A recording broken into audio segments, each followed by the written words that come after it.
Y'all let me know in the comments if this is working, dude. This computer's very laggy tonight.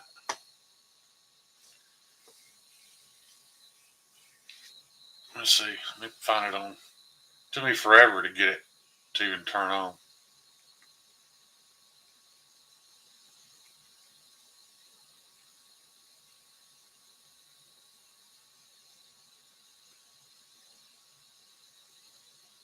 Where you at, Ryan? Why aren't you in here?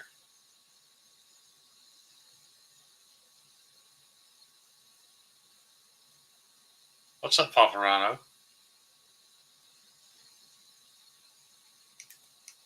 I'm just going to turn this on the TV for a second, make sure I can hear it. What's up, Papa Rhino? Yeah, it seems to be working. Ugh. It was all laggy, man. It didn't want to do nothing. Javon's in the chat. Ryan's in the chat. They could be up here with me. You know, if I'm by myself, it don't last very long. I had some stuff to show off tonight, but I'll wait a little bit. We get a few more people in here. Some of you have already seen it being made anyway. I'm working. Oh, I got you. Y'all check this out, dude. Woo! Now y'all know why I shaved my head. I'm bald as hell.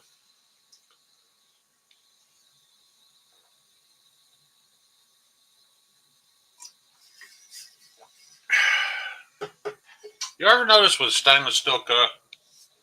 This is the one I bought. It said Stevie's Link, by the way. It is an excellent cup. But, I wash it every day.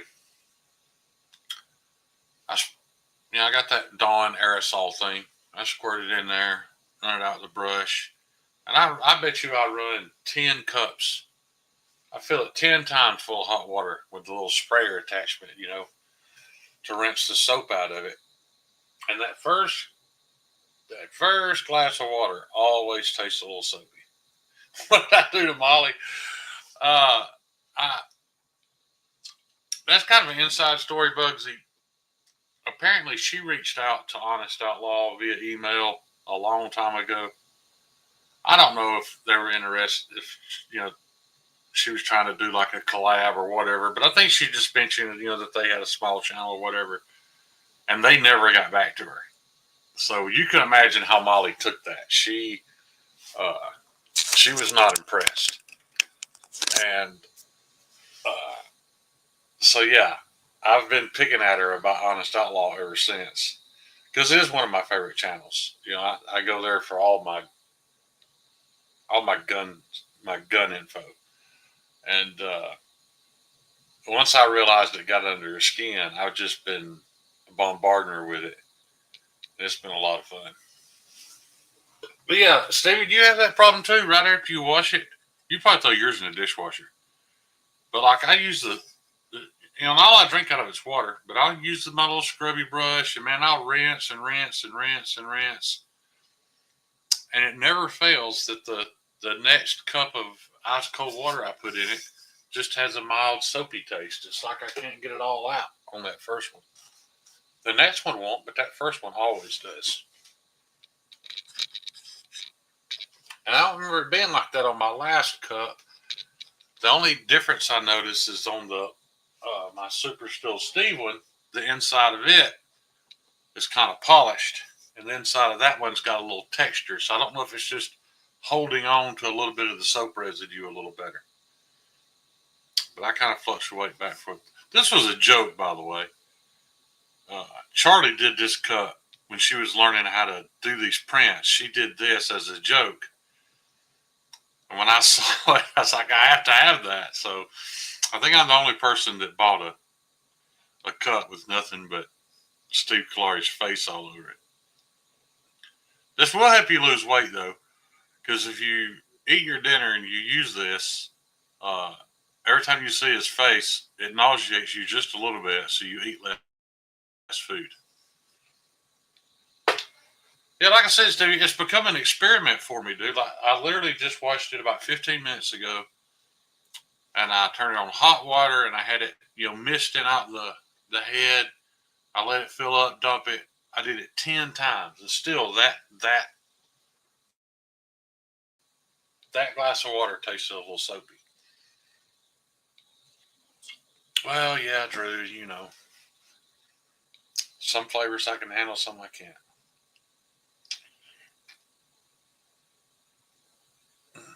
And you have to understand too, Drew, I've said this before, that if you're going to partake in those kind of activities, not only do you have to be picky about who you're partaking in those activities with, but they have to be prepared for that type of thing. You just don't catch them, all sweaty and as lazy that day and didn't take a shower. They have to prepare for that type of stuff. So it's not as nasty as you think. I think the wife uses scalding water. I'm beginning to wonder if maybe it's that I'm not rinsing the outside quite good enough.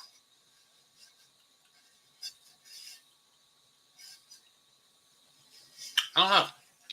But I always have just that little bit of tingle on my tongue from the taste of that soap.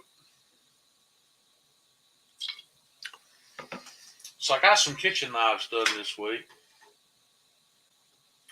Forgive me if I don't untape these guys.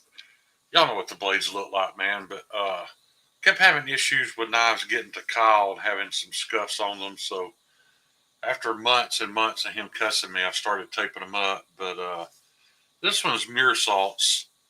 No, I did not pick this color. He always wants orange. So it's just orange with black pins.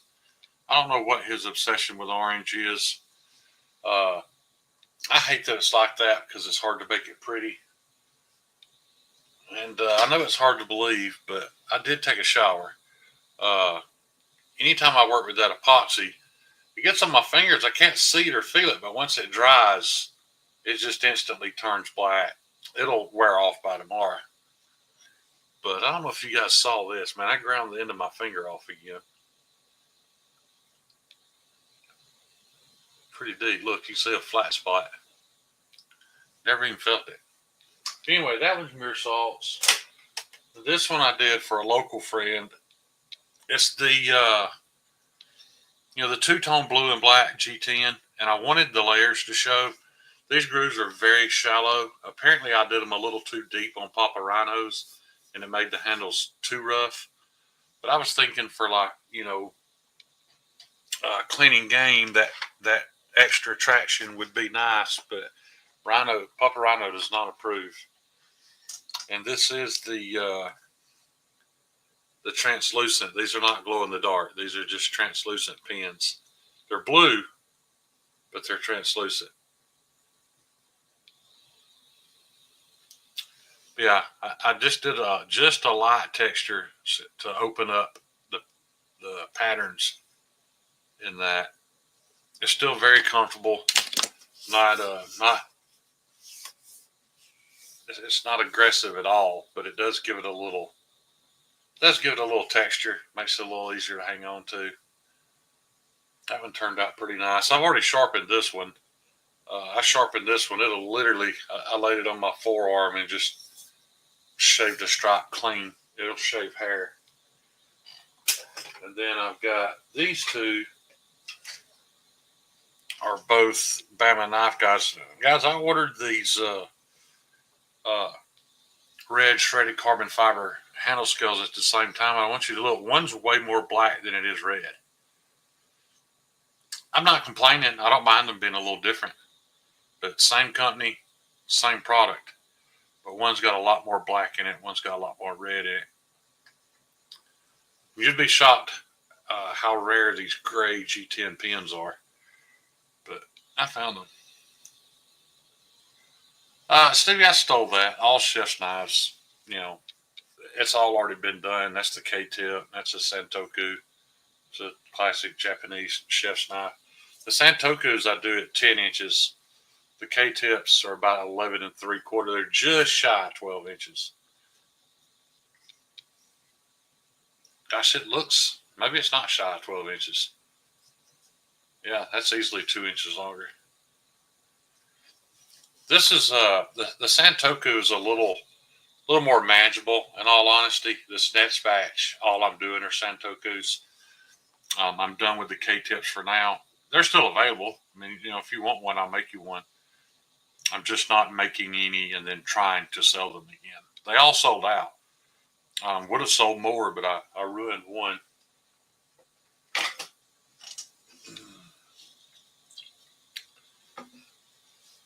What's up, DH? How you doing, buddy? I think we're doing a Santoku for DH there. If you guys don't know DH, I met him over in the SOE live streams.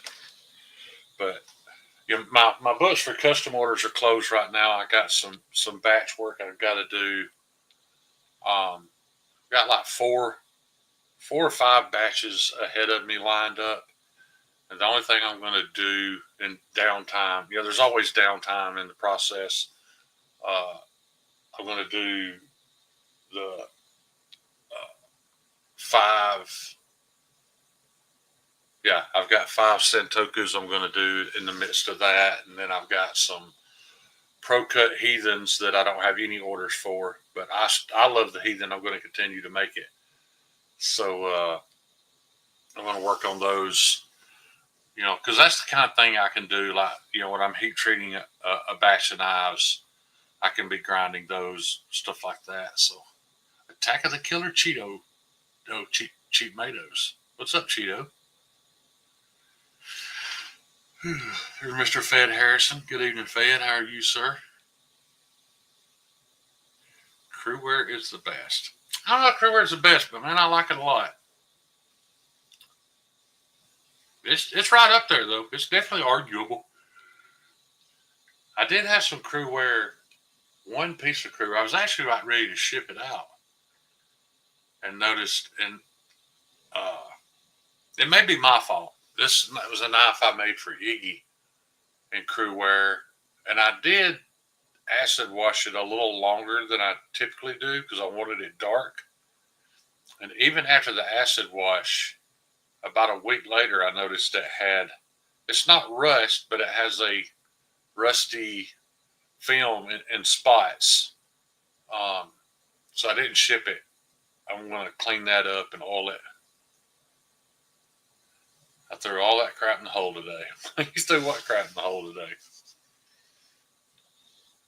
By the way, Meathead, I've been in the shop twice this week that you've left the compressor on. So you need to stop that.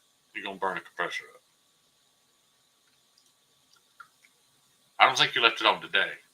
No, you didn't leave it on today. But twice this week. All of it. I hear you.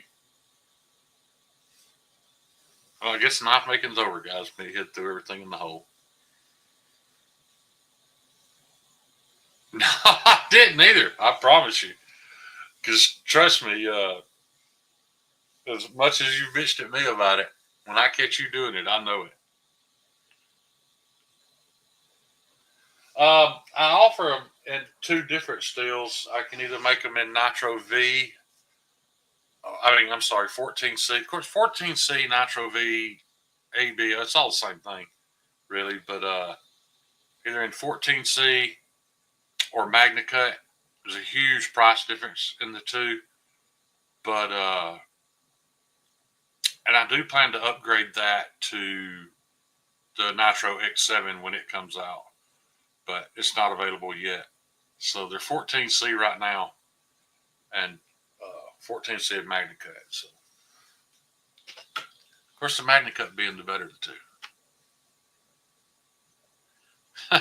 Riley said, I did. Well, I ain't going to argue with Riley, and I knew you had been there because my steel was taken out of the vise. Stevie loves Magna Butt. Where are you at, Kyle? Why aren't you in here?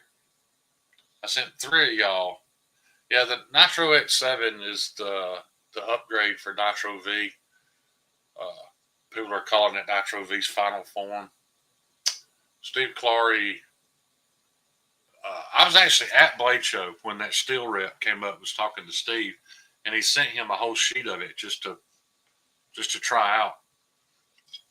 He was that confident that he was going to be impressed with it. And Steve did some tried and trues in it and cut 550 feet of cardboard, I think, before it dulled. So again, and it's weird, we were all so upset about some of the stills we're losing. But guys, it's almost daily they're coming out with stuff now that just blows. And Nitro X7 is performance-wise, it is a super still, but price-wise, it's not. But yet it's blowing 20 CV and M390 and S45. It's blowing all those out of the water. Well, it's blowing all those with production heat treats out of the water. I'll say that. So I think it's awesome that, now we've got a carbon steel in Pro Cut that's better than anything that's been made yet.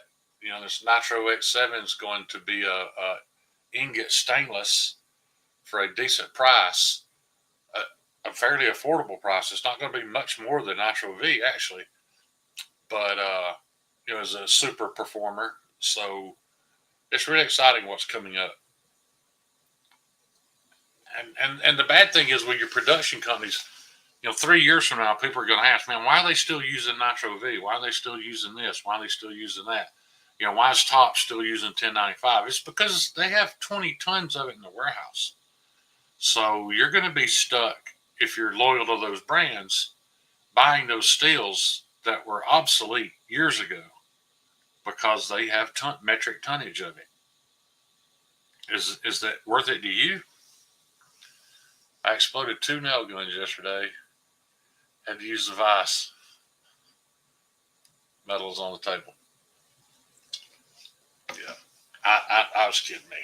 I saw the metal laying there. I cut out that, I cut a knife out. I'm froze. I don't know if y'all can hear me all week. I cut a knife out of that really thin metal. I was live when I did it. I don't know if you guys saw it. But guys, that stuff literally, now it's not heat treated yet, but that was Nitro V at 0.040. I mean, you think about that, man. That's the thickness behind the edge of a Benchmade 940, and this is flat stock, hasn't been ground yet. So I cut it out, and when I was drilling it, literally when I would push down with the drill bit, the steel would bow. I'm 99% sure I'm going to ruin it. I'm not going to be able to pull that off, but I'm going to try. I'm going to try to make a knife out of it, harden it, and see what it does. And if I can make a paring knife out of it, it's going to be a hell of a paring knife, man. Thanks for the link. Yeah, I sent it to you, buddy. No, you didn't. Javon just did. I sent it to you in the group. No. Yeah, I'll show you. I sent it on Instagram. In the group with me, you, Ryan, and John. Maybe it's just you, Ryan, and John. I guess that's possible. You guys just having these secret meetings. I'm pretty sure you're in it, dude. Hang on. You got my curiosity up now if I messed up. I don't know. I just woke up a little bit ago, too. It could be. No, you're right. You're not in that group. My bad. Asshole. That was the group we created at Blake Show. That's just to make fun of me. Yeah. It's all right.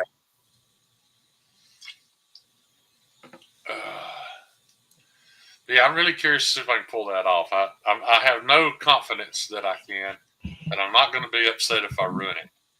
But I don't even know if I can grind that. Like, Cheeto, I'll let you be my keyboard anytime you want, buddy. I mean, am I going to have to grind it at like 1 degree to even get a full flat without blowing past the center? You'll have to do the math on it, but yeah, that's going to be close. Yeah, it might be less than a degree. But it'll be fun. It'll be a challenge. And like I said, it was about $6. So if I have to throw it in the garbage, it ain't no big deal. Yeah, we'll do some geometry and figure out exactly what the height of the flat will be as well, too. Yeah. Yeah. I will say this.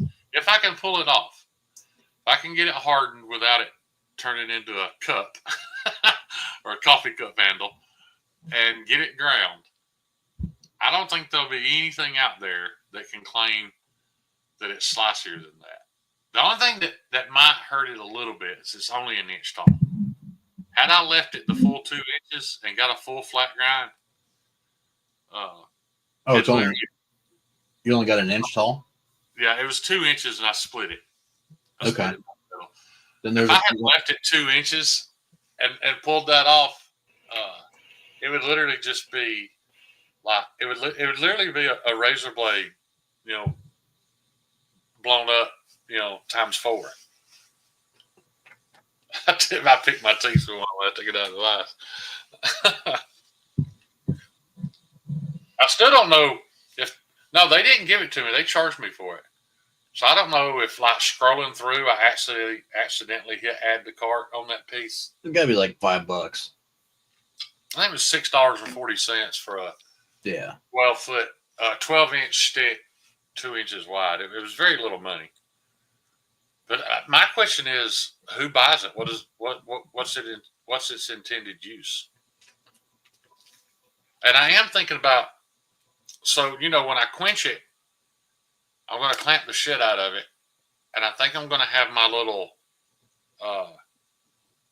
my little blue mill vise. Nearly everybody's got one. I think I'm going to have it sitting right there. So I think I'm going to quench it, take it out of that. I'm going to have the vise in the freezer overnight. Take the vise out, quench the blade, take it out of the quench plates, put it in that ice cold vise, and clamp it. And put it in the freezer and leave it overnight, because that's typically where your Nitro V, AEBL type steels, they typically warp in cryo. So I'm going to try to keep it clamped flat during cryo. So if it's 40 thou, then that very well could be used as a liner. I guess. I think that's exactly what it is, isn't it? What, 40 thou? Yeah, well, we can just look. I can tell you. The Google will tell us. He's saying it's 30 seconds. It ain't much thicker than a damn tape measure blade.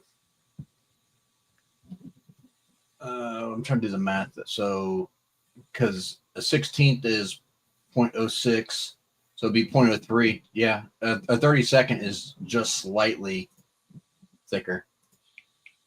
Just less than a 32nd. No, I'm sorry. A 32nd is slightly smaller than what that is.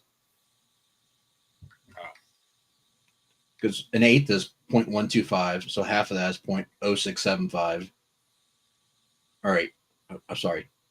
0.125. So it would be 0.6. It's 1,275. Yeah. I mean, I've never seen that, though. Have you ever seen somebody use a metal liner? Like, would you do? Yeah. How would you style that? Would you do like a? No, I mean for like folders. Oh yeah. That can make sense. Yeah. Yeah. So. But you can like shake it and it'll wave. Yeah.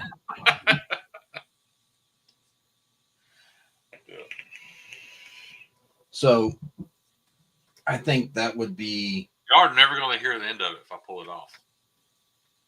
Well, the amount of bragging I'm going to do if I make that happen is going to be more than annoying. Yeah. I know how Meathead knows it's not 32nd. He's pretty good with tape measure.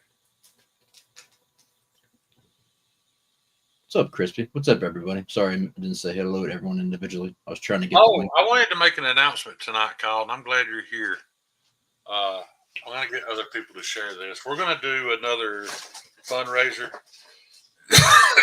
Not as big. I'm going to raffle one of, not this particular one. These are all sold. But we're going to start tonight with a raffle for a Santoku just a 14C Santoku. It's $20 a spot. You do not pay me. Starting right now, anything prior to this, I can't track, and we're not backing up. But from this point forward, for every $20 you donate to Bluminati's relief fund, send me a screenshot. Probably wouldn't hurt to send it to Javon too. Every $20 you donate to Bluminati's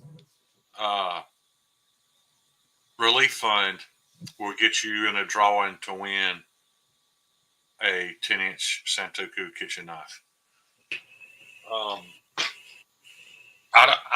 don't know about capping it at so many entries. We're just going to run it for a week. But for those of you who don't know, Bluminati and his wife lost everything in a tornado. It was a family-owned property, so they didn't have homeowners insurance or whatever. They just lost everything. They got to start all over. So yeah, for every Bloomy, you donate, John, Blumati, send me that link, please, so I have it and I'll post it. Yeah. Hey, yeah, Blumati, send us the link. We'll put the link up there. So yeah, from 9:30 tonight till next week, every $20 you donate will get you a spot. To be honest, Bluminati, Kyle's a little upset at me because I way overspent on knife supplies this month. And when I saw, that they had a GoFundMe set up for you, I felt horrible that I didn't have any money to donate at the time. So this is the only way I can help.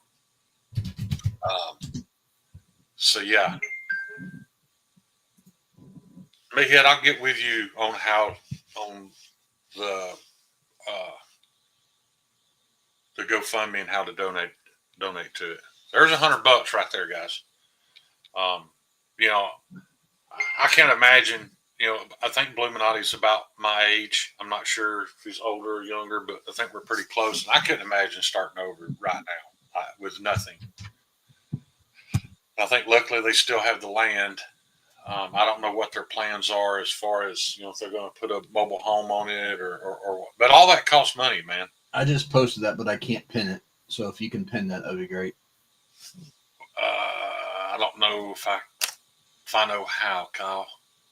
There should be on the right-hand side. Those like 3 little dots. Yeah, it popped up, but they went away pretty quick.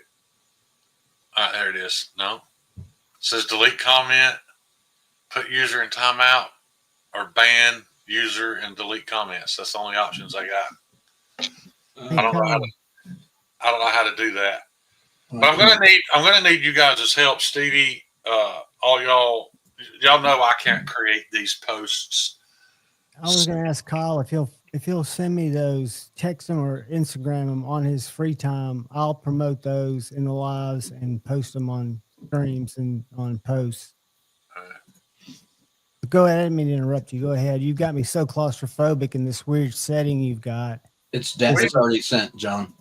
Thanks, buddy. It's in the group chat. That's the only way I know to put 3 people on the screen.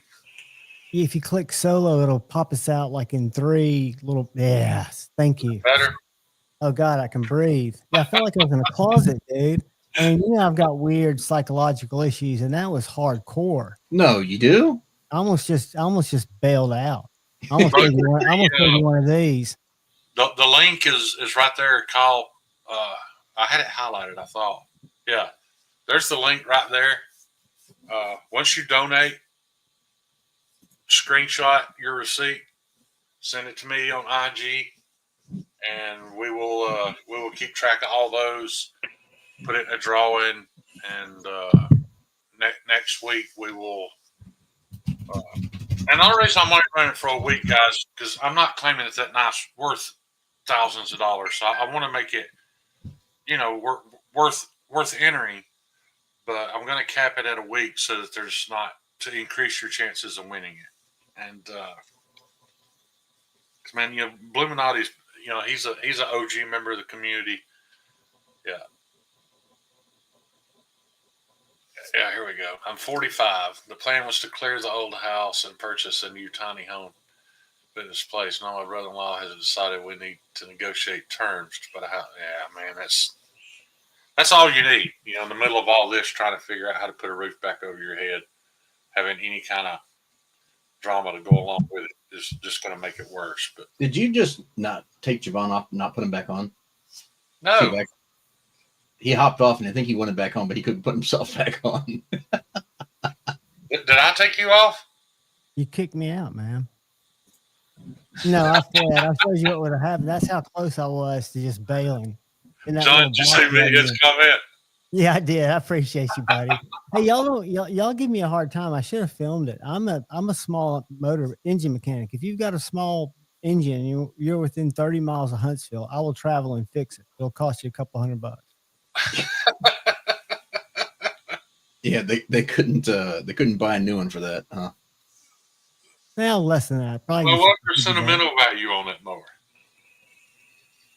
No, I can't rebuild one successfully, but I can get a $16 one from Amazon and install it, and it's perfect. I mean, it cuts like a champ. That's what matters. That's all that matters. So that'll help me. Head's thrown in. Says he's vouched for 100. Bugsy's vouched for 100. I'll promote the hell all. out of it. Not that I have much to promote it to, but we'll talk about it Tuesday night. Yep. Yeah.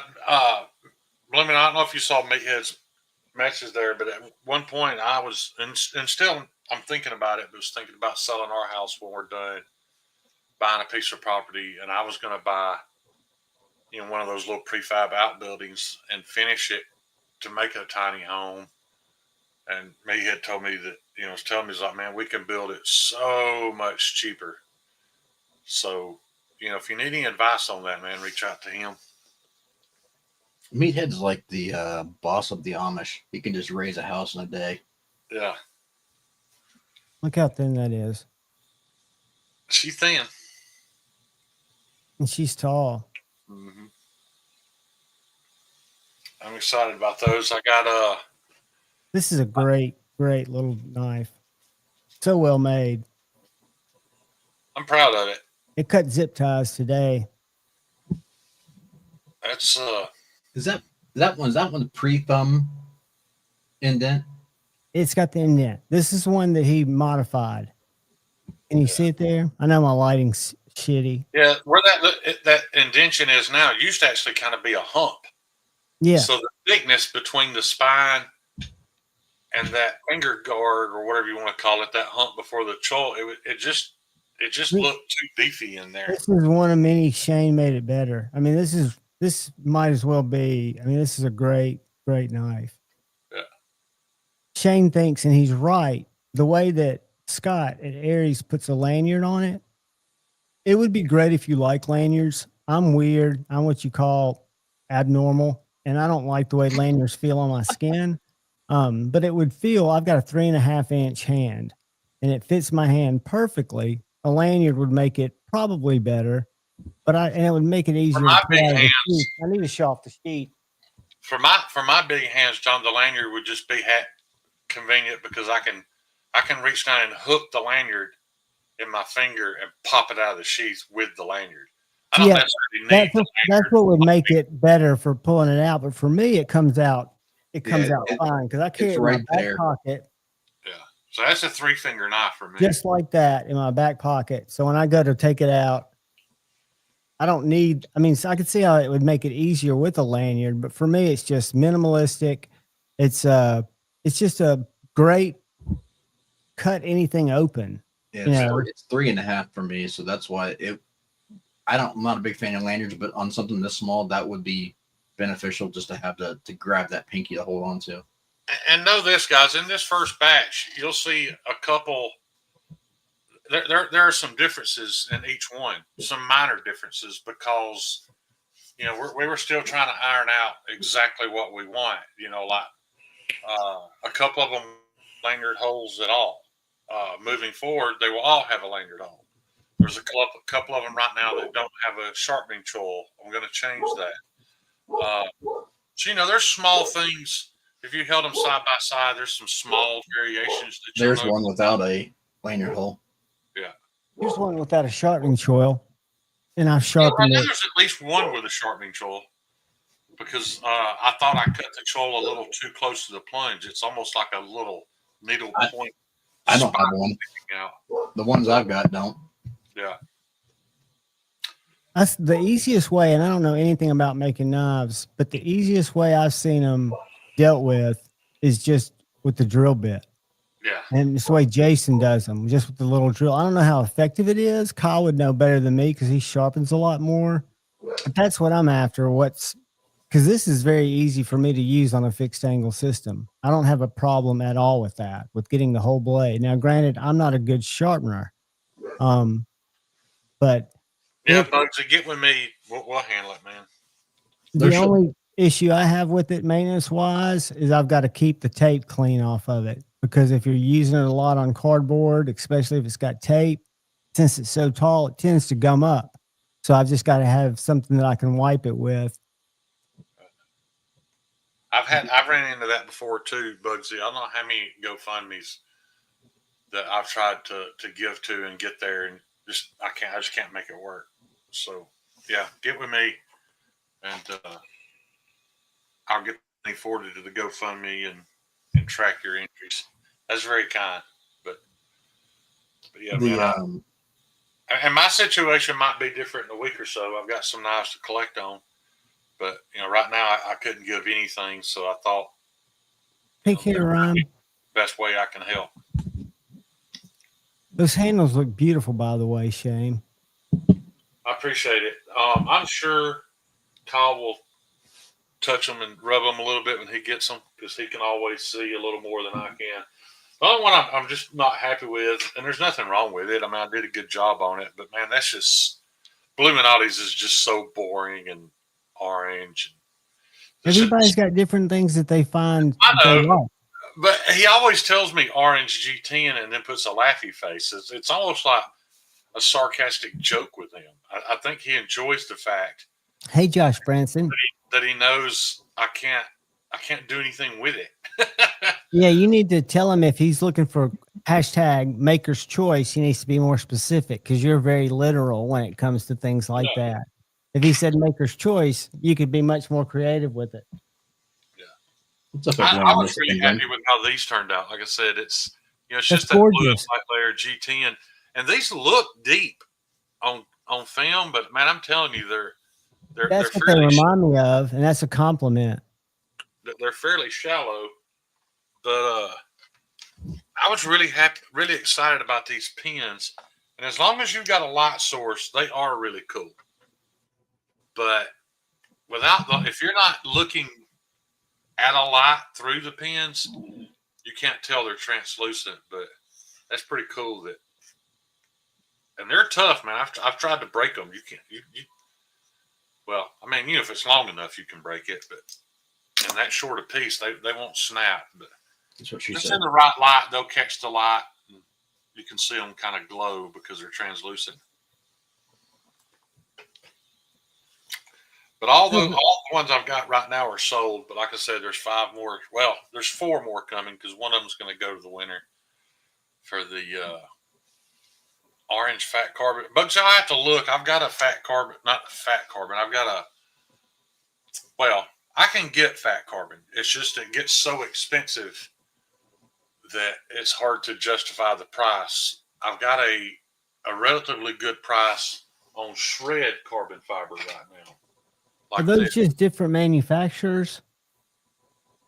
Yeah, there's fat carbon and there's chemocarbon. Yeah. Shred is just a style. It's not a brand. I got you. I think the reason it's cheaper is because there's no detailed layer. It's literally just all shredded up, pressed and vacuumed, in epoxy. So it's easier to produce. It's not as picky. I like it. It's my favorite, though, to be honest. And I don't know if you guys noticed this. I tried to do something a little different there. I don't know if the camera will pick it up. Looks like it's got a liner. It's got 3. Look, you see the spine, then a white liner, then a So, red so the liner. pink sandwich between two tiny white ones, I can't see it. I can see the pink liner. Let me put myself full screen. There you go. It's not pink. You can see it up here. So it's I a got white you. liner, then a red liner. It keeps blurring. It's a white liner, a red liner, then another white liner, then the scale. I see it. If you hold it back and just be patient with it, it'll find it. Yeah. And I think it turned out really nice, man. It was just something, and I'm sure somebody else has done that in the past, but it was something, it's just time consuming, because you have to epoxy two of the liners together and press them, give that 24 hours to sit, then come back and epoxy the next one and press it and let it sit. So it took 4 days to make those. But Shane, have you you're now monetized where you can get super chats, correct? yeah, but I'd rather not. Okay. The only reason I say that, if somebody super chats me, then YouTube's going to get 30% of it. Okay. I just take them taking y'all's money. The only reason I was asking is because it looked like you might need some soap for your hands. I know someone wanted to. No, I just got out of the shower, dude. I scrubbed them. That's stain. No, it's epoxy. When I get it on my fingers, even when I clean it off, there's a thin film left. Except one you ground off. Show that one again. Yeah, that's meat. With epoxy on it. Oh, look, you can see the texture in it now. No, there's no epoxy on that. That's just scab. That's disgusting. All the rest of that is, then the epoxy gets on my hands. They look clean. Well, by the end of the day, like you can't even feel it, but it's just epoxy and dust and everything else that is stuck to it. Fortunately, it wears off usually within 24 to 48 hours, but you can't wash it off. And I washed my hands in alcohol before I left. I wouldn't even take it off. That triple liner is beautiful, dude. Yep. I like the liner. Yeah. I've decided every time I do something without a liner, I always think, man, that would have looked better with a liner. So I'm just going to quit doing anything without liners. It costs a couple dollars more, but I think it's worth it. Even this knife, had I put, just a white liner on that, it would have made it pop more. But, I didn't. But from here on out, man, that's what it's all about. My apologies, Shane. I didn't know that you didn't need the soap for that. No, I've got soap. They can just put the money towards getting you some nitrile gloves so you don't get it on your hands. That would be a smart idea. But I would, if the box was sitting right there, I would have forgot to put them on. You forget where you put the box. Yeah, my hands are like this all the time. I'm kind of surprised that you're shocked. Well, it just looks like you don't wipe or wash them after you wipe, or you're out of toilet paper. You were talking earlier about the differences, the small differences between each of your knives. That's funny, Dusty. It is funny. You do need a prosthetic finger. Is that your left hand or your right hand? My right hand. Let me tell you something, though, dude. A big chunk of that fell off today. I don't know if y'all remember last year. It was this finger. This is nothing compared to what I did to my pointer finger last year. Like, you could see a 45-degree angle. I ground the whole side of my finger off, and it was nasty for about 4 months. Couldn't even pick my nose. It was so hard. But it was a consistent angle. That's good. At least you held your angle. Yeah, put a solid bevel on that one. And never felt it. But at the same time, when I ground that off, I burned 2 or 3 other fingers. And dude, my hands just looked horrible. They were all scabbed up, nasty. But my phone still won't read this fingerprint. Ever since I burned it, it grew back. I can see my fingerprint, but my phone doesn't recognize it anymore. Dora, I was going to say the same thing, except I was going to give him the Jerry Garcia, even though he's not a deadhead. Jerry lost his middle right finger, on his fretting hand, which is your right hand if you're right-handed. But at least your left hand's still in good shape. Shane's finger's grosser than Gary's foot. Nothing is grosser than Gary's foot. Well, I reminded myself that I need to. There's certain things I do, and I always wear gloves when I do them. But I've learned that if I take them off from one job to the next, I'll go back to that job and forget to put them back on. So, yeah, I just got to wear gloves all the time, except drilling. I won't wear gloves when I drill or, What I was going to tell you too or run about that router. earlier when you were talking about your inconsistencies and some of those frets are all going to have their own unique just differences. I had Andrew visit last night, and it reminded me of an earlier conversation I'd had with David, and just talking to Andrew about those knives. He gets those water jet, right? And then David does the grind on them. They're all different. They're all slight variations. So if you take 3 of his guard dogs and you look at them side by side, the plunge grind's slightly different. The choil slightly different. You know, they're each slightly different because he's touching them, doing them by hand. I think that's one of the beautiful things about handcrafted stuff is you've got that unique touch to each of them. Right. Unlike a production thing. I'm trying my hardest to get them. Every batch, I want to get better at getting them consistently the same length, exact same shape. What I meant on the fret was, there was concepts that we weren't sure what we wanted. It was a prototype. It is what's in my pocket's a prototype. John, I got a question for you. I probably won't be able to answer it, but go ahead, buddy. When David's grinding those, do you think he's listening to Inya and has a box of Kleenexes around there for crying time? I would think that his lubrication is tears. Yeah, definitely. Who are you talking about? Never mind. Oh. Inside joke. Oh, is that the guy that got all offended at you? He got offended at my audience and me. We had a very unsavory, not unsavory. I popped off. I was offended. I took offense. It's funny that Cole mentions that. Y'all are grossed yeah, I like his grossed work. out of my fingers. There's only a handful of y'all that remember the foot incident from last 4th of July. I'm pretty sure that's why Palmer don't speak to me anymore. I was disgusted and you just described it to me. You never saw the picture? I remember you threatened me. Yeah, I swear to God, Shane. I'm not going to say it to you. Yeah, sometimes you can't unsee something. You got to remember that. Yeah. You can your mind will not. I will say this. It was not as bad as Gary's. You couldn't see bone and tendon like you could Gary's foot, but it was pretty damn bad, dude. My least favorite picture I've ever seen when Crispy sent me that picture of his foot and he had that ulcer sticking out of it, and then the very next picture. He was holding the ulcer in his fingers. He was holding it because it had broken off. God, so you can see all jagged where it broke off his foot, and he was holding the chunk. Oh my God, dude! That's horrible. That may have been harder. In all honesty, that was harder to look at than Gary's foot because Gary's foot was somewhat natural. You know what I mean? You could get your foot. Think how brutal Jared's foot was for a while. Yeah, Gary's foot was an injury. Crispy's foot was inhuman. Wow. That was some shit out of a sci-fi movie. Crispy, PSA, never send cow foot pics.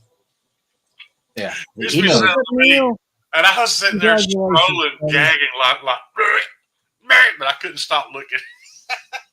See, I can't watch. A lot of people get fascinated. My daughter being one of them with like zit popping videos, I can't watch nasty videos. I can't look at anything like that without getting nauseous. When I cut my hand, I think I've told you all this story. Before I was a knife guy, I carried a Kershaw chive, and I had that Kershaw mini mojito, which I still have. Both of them were assisted. I got them both at Walmart. But I had a 3, 4, 5-year-old daughter, a wife. And I was cutting, it was about 10:30 at night, and I was cutting a cat tag or a cat collar off of one of those cardboard little tags that they hang on the thing with, the rack with. And I'm cutting it towards myself and cut my hand. And it was instantly known by my wife that I needed stitches. So we got in the car and loaded up for me to go to the hospital to get stitches. And dude, I look at it and I'm such a pussy. that big gaping. It looked like a hatchet wound. It looked like a vagina in my hand.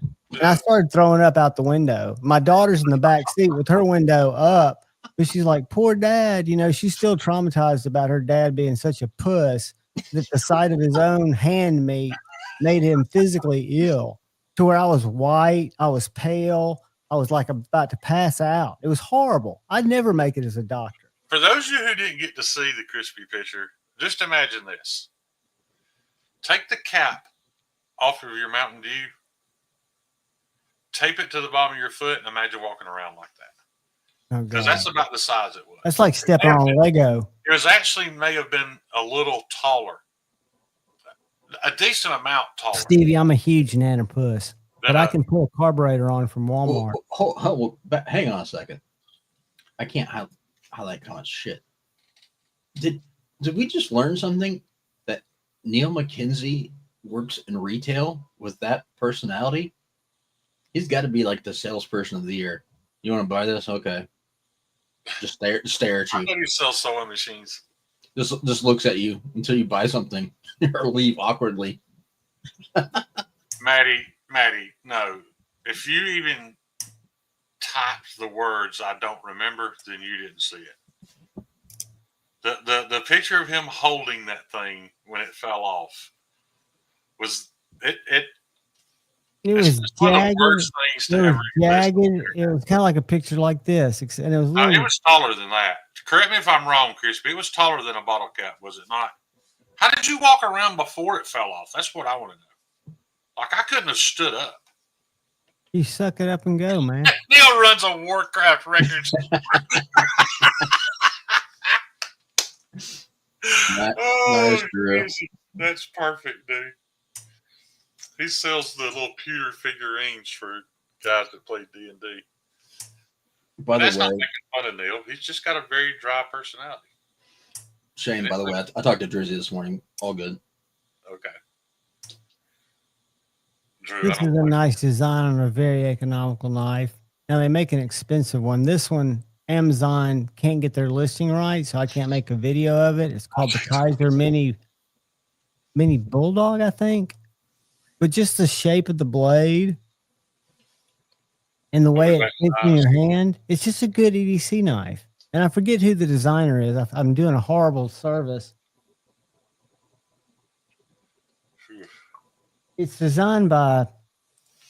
I have a feeling Neil is one of those people, though, that you find out. Like, he reminds me of a really good friend of mine I went to high school with named Bill Pinnell. And nobody would have ever imagined Bill excelled at anything. He had a very dry personality, showed very little emotion. And then I find out just recently that, like, a lot of the music that we know and love, Bill was the studio guitarist. A lot of people don't know that. Most bands you listen to, the band that you see on stage, that's not the band they use in the studio. That's a touring band. Yeah. But he was like the studio guitarist for literally dozens of huge hit songs, and we had no idea. So I'm sure Neil's probably that type of guy too. There's this one thing that Neil is really, really good at that nobody knows about. Man, or either that or that he knows. He's one of those guys that knows everything about something. Shane, So you've he's seen Mr. Deeds, right? Huh? You've seen the movie Mr. Deeds with Adam Sandler? Yeah. He reminds me of Steve Buscemi in that, just writing people's name on the wall in lipstick. Yeah. Brilliant, but That's can't Javon function. trying to sell us a knife when I'm trying to see some crunchy foot. And I'm not trying to sell it because it's not available, but OSHO. Manny, I might still have it. I might Is it still have that. designer? I will not show it on screen without pre-warning you. I'm leaving. I'm not. I promise. Have I let you down yet? I told you I wouldn't show it to you, and I never did. I don't care. The warning goes out to every time. I will end friendship. And that's horrible. I'm not going to show it. Crispy just wrote a very eloquent description. What did it say? Oh, well, that's convenient. That's almost as good as a picture. That paints a goddamn visual. Oh shit! Oh, that's funny. We're gonna run Kyle off for sure. Let's stop before he leaves. Convenient. That's great. I wonder who makes this. Send me via text or Instagram. I'm just looking for it so I can send it to Maddie. I'm sure Crispy still has it. He's probably sends it to somebody new every day. If I had to guess. Imagine Well, playing that game. That scared me. I came across a picture. He sent me a tater cakes. And I instantly thought, is that it? Oh God! Oh God! Shane, imagine playing the phone neighbors game and just every day send a different number close to yours, a picture of that. Yeah. I'm telling you, dude, if he posted it on Instagram, it would fucking go viral. So is this Camo Carbon who makes this stuff? I know it's. I didn't realize he'd sent me so many pictures of food. What knife is that? This is it's a made in Maine by Colin McGuire, so it's custom. So he would have just bought the handle material. It looks like camo, but I can't tell from your lighting. Yeah, it's that pink. It looks like 80s carbon fiber, Kyle. Yeah, I just don't. That's camo then. Yeah, I don't. So that wouldn't be Fat Carbon. Fat Carbon is just a brand name. Fat Carbon is just a brand name out of Lithuania. So does Jack Wolf use both, or does he use one or the other? He uses camo typically now. Okay. And Kaiser's using camo probably for. Kaiser's using like their knockoff version of it. Hey, their clone. Remember talking about that finger? Y'all remember that? Jesus Christ, Shane. The vagina. That's my finger. You've seen it. I don't want to see that shit. Even if I find it, Maddie, Crispy's got to give me. Oh my God, I did.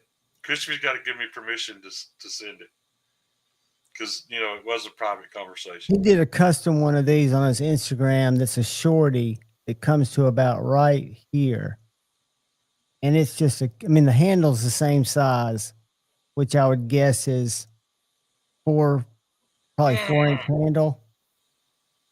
But he did a little mini that I think is just perfect. This is called the EDW. That's a good looking knife. I think it is too. I saw it. Okay, let me ask you: is that like $350 to $400? Oh my God! I found it. The price of this? I sent it to Shane. Send it. Was $3 even, and I got it at Blade Show. Why can't Bearded Doom bought one at Blade Show, and I wasn't buying anything. And I forget what his handle was, but most of the stuff Colin uses is Damascus that he makes in the shop. He makes his own Damascus in a little forge. Maddie? But I knew I wanted to get one, so I saved up and found him in Nashville when they were still doing the custom knife show in Nashville and picked this up because I wanted one that was non-Damascus. I think this is just AEBL. I could be wrong. Before I hit send, Maddie. He does such a good job. He's such a nice guy. You have to swear not to share this because if Kyle ends up seeing it inadvertently, he's going to blame me. So you swear you won't share this, and you. Should we turn away if we're? Are you about to? I'm not showing it on screen. I'm giving you the chance to not see this. So I'm going to wait until you let me know. You swear not to share it.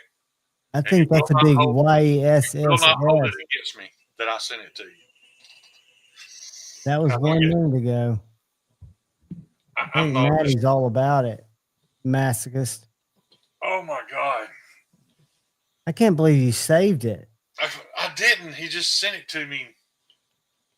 Yeah, right. You're right, Crispy. Anyone who ever thinks about sending me like that will not only reap the you're on the verge of being blocked. No, you get more than that. You're going to get revenge. You're going to get signed up. If I got your email address, you're hosed. I'm probably going to send it on Instagram, Maddie, because I'm having trouble sending pics and text for some reason. John, the reason why I was asking is because I was lurking in a stream this morning and just rolling my eyes constantly, and the price on that is awesome for a custom fixed blade, and to think that production knives of lesser quality are getting produced and they're going to ask more money is just crazy to me. And Kyle, I can't imagine how long most of the knives he makes takes. And I guess it doesn't take that long to take three little chunks. And I'm being kind of sarcastic, but you tell me, you take three little squares of different metal, you meld them together to make your Damascus and your patterns that are amazing. And I guess nature does that to some extent. And then make a knife that looks like that knife out of it. I mean, that's got to take a week, well, doesn't it?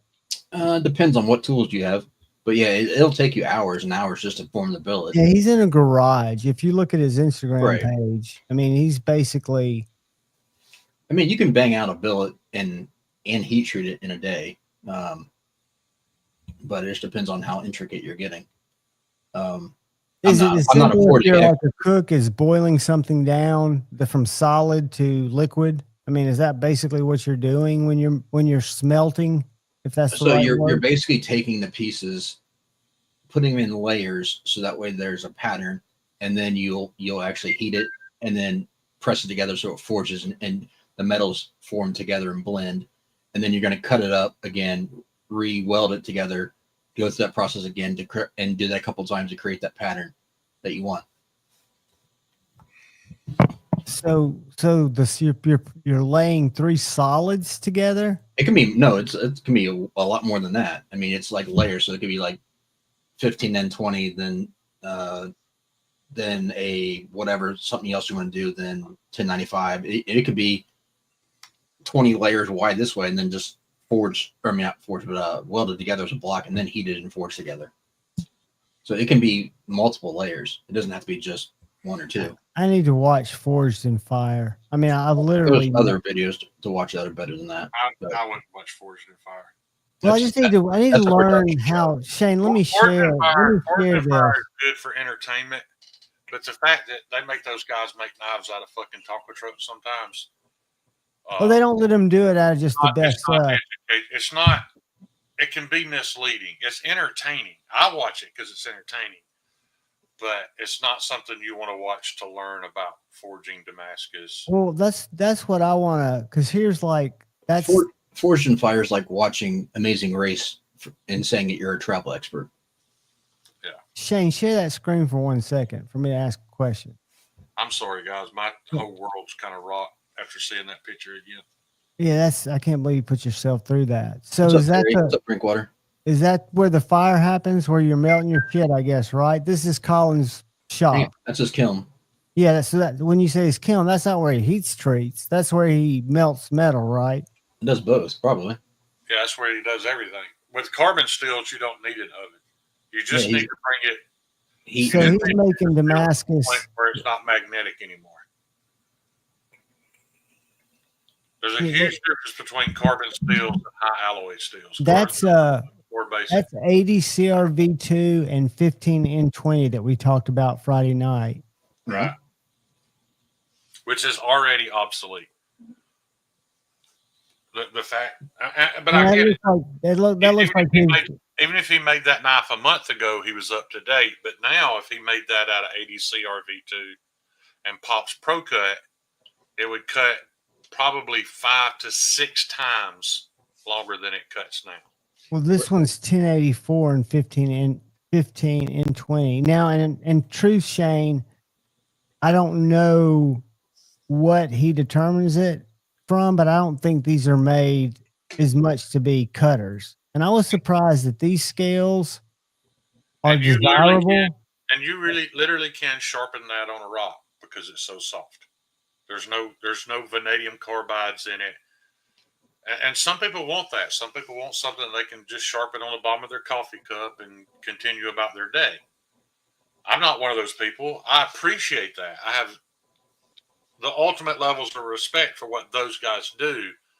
But it's every day, especially locally, when people find out I make knives, they think this is what I do. And I'm like, no, that's a different thing. But that needs to exist, though. We need to continue. Generations need to continue to learn how to do that because we may have to go back to that one day. But those shadow box scales are an upgrade from a regular scale, and I'm surprised that people desire those scales. I'm talking about these right here. I hate those. I hate them too. I hate the way they feel in my hand. They look But I, cheap. Bro. They but I look had a cheap. And it's hard to accomplish, so it's really just a. well, I had a It's- casual conversation with him about it and told him my disdain for him, and he said that people request it, and what I don't see is pins. It may be in what I call internally pinned. You can put the scale on and drill into it, but not through it. Then put the line the other scale up, drill into it, but not through it, and then pour epoxy. The epoxy is still inside the handle, goes through the metal, and sandwiches it all together, but you can't actually see the pin. You can even put a piece of pin in there, but it's just below the surface. I was trying to get to the picture where he's just holding the different pieces of metal. I've done that, and it's the only knife I've had that the handle came off of. Shane, you see his kitchen knife there? I love how he does his ricasso in the finger groove. Is that a picture or is Yeah. that wrong? I attempted to do that. It's not easy. Without No. you need a small contact wheel. Like you can see here, it's got it somewhat. There's a little curve there, and with my drum, I could go deeper. I can make that happen. It just takes so much time to cut away that material. Ideally, like that's like a small contact wheel, though. Yeah. Hey, this guy's been doing it since he's in all the guilds. I'm trying to find the shorty one of these EDWs. Shane, you should have told Maddie to make sure he was eating like pigs in a blanket when he saw Oh, that picture. Maddie don't care, man. Like Maddie's little talking about it. Looks like it's crispy like a cracker. And little hot dog sticking out of a. It's right here. Yeah. Can y'all still see that? Yeah. So that's like, I guess that's what he's going to make his blank with. Right. He's gonna heat that up and beat it together till it forge welds. But how does he create a pattern off of those four little pieces? Listen to me. Once he hammers that together and it forge welds together, he's going to keep pounding it until it lays out flat. Then he's going to fold it. And he's going to do it again and lay it out flat. Then he's going to fold it. And the more times you fold it, and the different directions you fold it, creates a different pattern. It just takes either a lot of experience or somebody telling you the exact pattern to fold it to create. So the metal's Play-Doh. Am I doing like pizza? I mean, are you rolling? Are you pounding it? But I mean, it has to be at about 1,500 degrees to get right. But I'm just trying to think of the actual physical. A lot of them are doing origami that turns it into that. Yeah. A lot of them are taking out that blank, Shane. They'll get that blank out to say like this long, right? Right. They'll chop it into like 6 pieces. Yeah. Flip those, put them back together. Well, TIG weld them again, put them back in, do the same thing, pound it out. Some of your patterns is because they'll actually get it oblong and then twist it. Like heat it up and twist the whole thing into a tight twist, and then like Kyle said, then they may go cut it into 5 pieces and stack it and smash it again. And every process you do to that, because it's 2 different types of steel, is creating. What people don't understand is when you first grind that, there is no pattern. It just looks like steel. Well, these billets. It looks like he sells them too. These are. I don't know if you can see the Damascus in that. Once you dip it in the acid reacts differently between the 2 different types of steel, and that's what makes it show up like that. Yeah, that's why you have a light and a dark. You have the carbon and then the higher nickel steel that are actually pull through. What I'm confused about is the Pops Pro Cut supposed to replace the 1084 or the 15N20. I was understanding it was replacing the 15N20, but the 15N20 is the silver part of the Damascus because it doesn't. 15N20 doesn't turn dark. It's got the higher nickel and less carbon than the 1084. Stevie, absolutely. Come on. See, I've never liked Damascus. Yeah. I like the look, but it never struck me as a working steel. I don't mind Damascus, and I wouldn't mind having something in Damascus. It's just not going to be something that I have expectations of performance. It depends. So so nowadays it has advanced. There's magnet cut core Damascus now. Yeah. And Damas Steel sort of. Damas Steel's a brand name, but they're doing different. I like that. That is pretty wicked, isn't it? Yeah, they're doing different types of. I actually started trying to make something like that today. The ring looks a little tight. I'm sorry, Kyle. No, just gonna say, what's up, Demon Eye? They're making different types of Damascus now, where you can getting different cores, so you can get some performance out of them, or like the old traditional, like Japanese knives that say are using like the Hitachi steels and that kind of stuff that will actually perform extremely well, but they're just a basic carbon steel. But they're also capable of running them hard and super thin. And like, I think I showed you that one video, Shannon, that guy that I like watching who does the kitchen knives for chefs. And his knives he sells are like anywhere between 2,500 and $6,000 for a knife. Because And of the precision. yeah, and they're the handmade. They're just phenomenal knives. But it's a different level of what we're expecting, and they're using geometry and a little bit of steel for the cutting ability.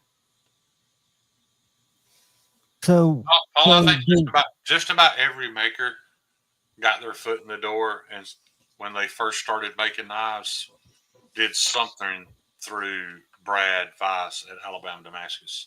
It's so affordable. People start making knives that. check that out.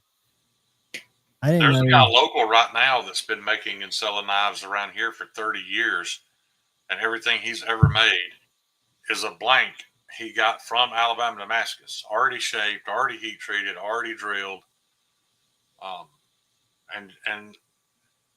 But at the same time, I run into makers at Blade Show that had $1,500, $2,000, $2,500 knives that I know for a fact that blank cost them $35 at Alabama Damascus. Right. But the work and the art, what's the word when the artistry that goes into it? I mean, those were very bougie, gaudy, fancy knives. See, there's a bougie EDW in a Vinland pattern. Stevie, I didn't send you. I just assumed you would jump in, dude. That's why I didn't send you an invite. Those are gorgeous, but like, so the thing people would realize, they're not designed to be performers. Like, that's the one. You're only going to get the performance out of the base steel in a Damascus. So whatever it's mixed with, that's the max performance you're going to get out of that base. So that's if you're doing it for the, I'm saying for generally, but that is true for the most part. Larry did prove.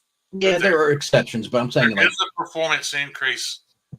So there is a performance increase in Damascus over its base components. In other words, Damascus will cut certain media, especially meat, better than the 15N20 or the 1084 by itself, and it's because of the alternate layers of steel create this microscopic, toothy, these microscopic serrations. So it is greater than the sum of its parts. It's just that's also that depends on how it's sharpened as well too. But I'm just saying as a general rule of thumb. That's 15N20. What's up, Stevie? Yeah, you ought to try to break that, Stevie. That's mind-blowingly tough shit, dude. I'm trying to find that short EDW. That's what I've been told. Yeah. But yes, this is what Mastranza Blaze used as his core for his Damascus that he forges. Yeah, you hammer that I'm sorry, you were too tiny for anybody to see it. You can hammer that sideways into a tree and stand up. He when he made that for me, he said, I don't do any crazy steels. He's like, I'm gonna do 15N20. He's like, I've been using 15N20 for years. I think it'll be just fine for you.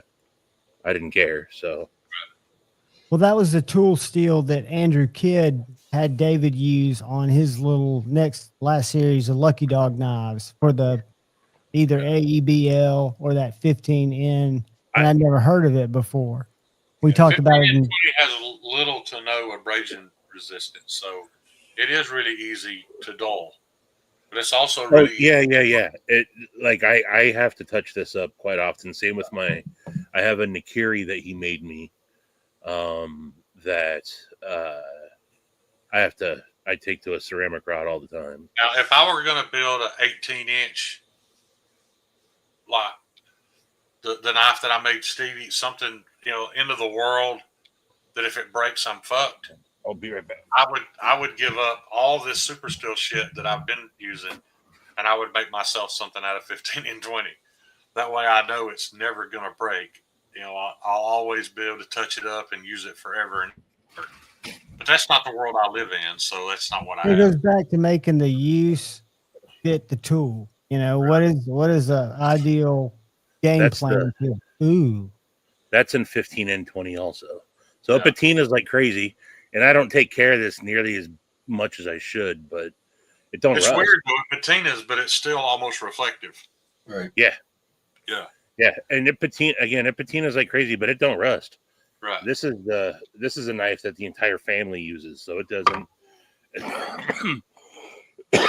It's not taken extremely well care of. Y'all use But- that in the kitchen? Yeah. Cutting sandwiches in half, whatever. Yeah, I mean, this is my all duty. I mean, I kind of use it as a cleaver, you know. Let me ask you a question for you, Shane. I showed off the nips. I'll tell y'all why I'm not taking my shirt off. I had a nuclear stress test the other day, and 30 minutes before the live stream started, I was in there with alcohol wipes, trying to get The electrodes off. trying to get these rings, this glue ring off my chest, and I couldn't. So now that I've told you about it, you know it's there. I don't care. But you didn't want us to think it was a hickey from no, a it just looks like I haven't bathed. 19-year-old young man. Scrubbed them and they just won't come off. That's where they had the sensor things on me. Steven, have you seen that ridiculous Kaiser Shane's got yet? chest drop circles. Yeah. No. Let me ask you a question, Shane. So you mentioned that if that was like your ultimate like outdoor camp knife, right? Or doing it in 15 and 20 because you knew it wouldn't break. No. You said if you were having that the world okay. roaming the earth till I die, yeah, Okay. I'd probably use 15 and 20 or 8670. That's what I was starting to say, but let me finish my thought. Would you take the toughness of the 15 and 20, or would you say I take a very tiny, slightly less toughness? The world's about to end. We don't got time to think about this shit. All right, I'll shut up. I'm trading my knives for I bread. understand what you're The world's saying. about Carl. to end, man. I would No, be what I was gonna offer was, would you rather take that? Would you take 14C? That's Just easier give me a to Give me a second. maintain. It's stainless and is almost as tough as 15 and 20. I'd be happy with either. But I'm just gonna go F off. Thanks, The only Stevie. reason why I feel like 15 and 20 needs to hang around is because that guy in that video or on that Instagram that John pulled up a few minutes ago can forge 15 and 20, and I can't forge 14C. Colin That's McGuire. why I say that talent needs to exist. You It can't needs to forge be shit that- now. And I that got guy, I think Shane met him, but he is the nicest guy. As a lot of these makers are. I mean, super, super humble, super willing to talk about what the knife guild is, what he did to get into it. Just, not in a pretentious type of way, but just kind of let me know that, man, anybody can do what I do. Like, no, Colin, you're doing something that it looks very special to me. And he's like, well, I appreciate you saying that, and he makes just gorgeous knives from his head, right? And he doesn't come across like, and I've met the other side of the coin too, but they seem to be much more rare in my personal journey. I But think man, they leave a feeling. I think the guild is highly overrated, and I think it's a status symbol thing for a lot of those guys, and a lot of them are complete fuds. They don't keep up with any type of modern technology. It's just about, are you willing to do the work and put in the effort to do what they want? Absolutely, every field has it in some form or another. I mean, we had the International Ad Bureau, IEB, cost you $1,500 a year. Yeah, we got stuff like that in the plumbing industry, and but Mastranza Blades, who he used to be on EDC Roundtable, he just realized he's not an EDC guy; he's more of a custom knife maker. so it just didn't really fit. He made some of these fixies, just to sell. I remember his stuff. But he runs his own forge out of his. He built a shop and everything out of his spot in North Carolina, and he said the same thing about the guild. He's like, I'd like to have it if to put in my resume, Or but put on your business card. He's I think he just turned 30 this year. He was a chef. They got tired of paying for expensive knives. He's like, I'm just going to start making my own, and figured out and was like, this is what I do now, and like went all in with it. So he runs a full on forge, doing everything by hand. Him and one other guy, and but yeah, he said the same thing about the guild. The guild to me is like a modern. To go back to what you were talking about and prove you're right, it's not the end of the world. It's everyday life. If I'm making something super thin and grinding it super thin, yeah, I can make chef's knives out of 15 and 20, but you're right. This 14C is only a hair bit less tough and is going to hold an edge a whole lot longer. And in all honesty, I'd rather have that anyway. I'd rather have that characteristic, regardless of the steel. I'd rather have that characteristic. I can't build a fire and a homemade bellow and forge this, but Mastanza could have a chunk of 15 and 20 and forge it out in the woods. It'd be a pain in the ass. It'd take him days, but he could do that. And that's why that talent, that knowledge needs to exist.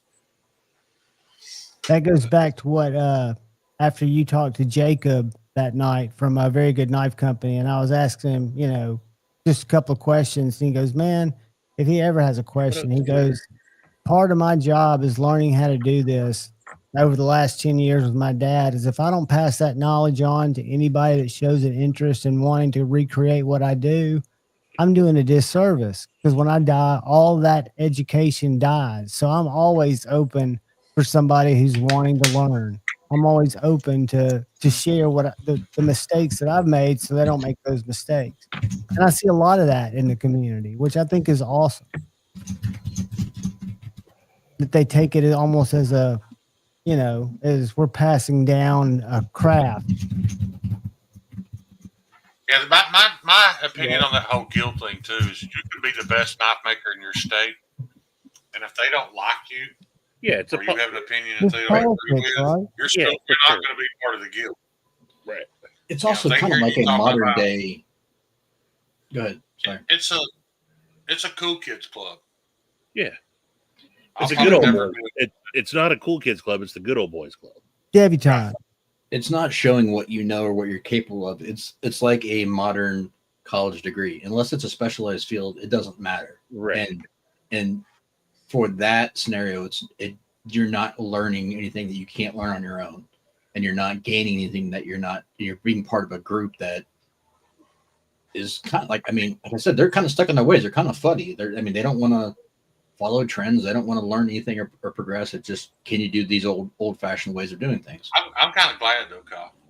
I think we're better off just keeping them two separate things, because I think if you did combine them over a few generations, the old way would go away, because people would realize that this is better, and that doesn't need to go away.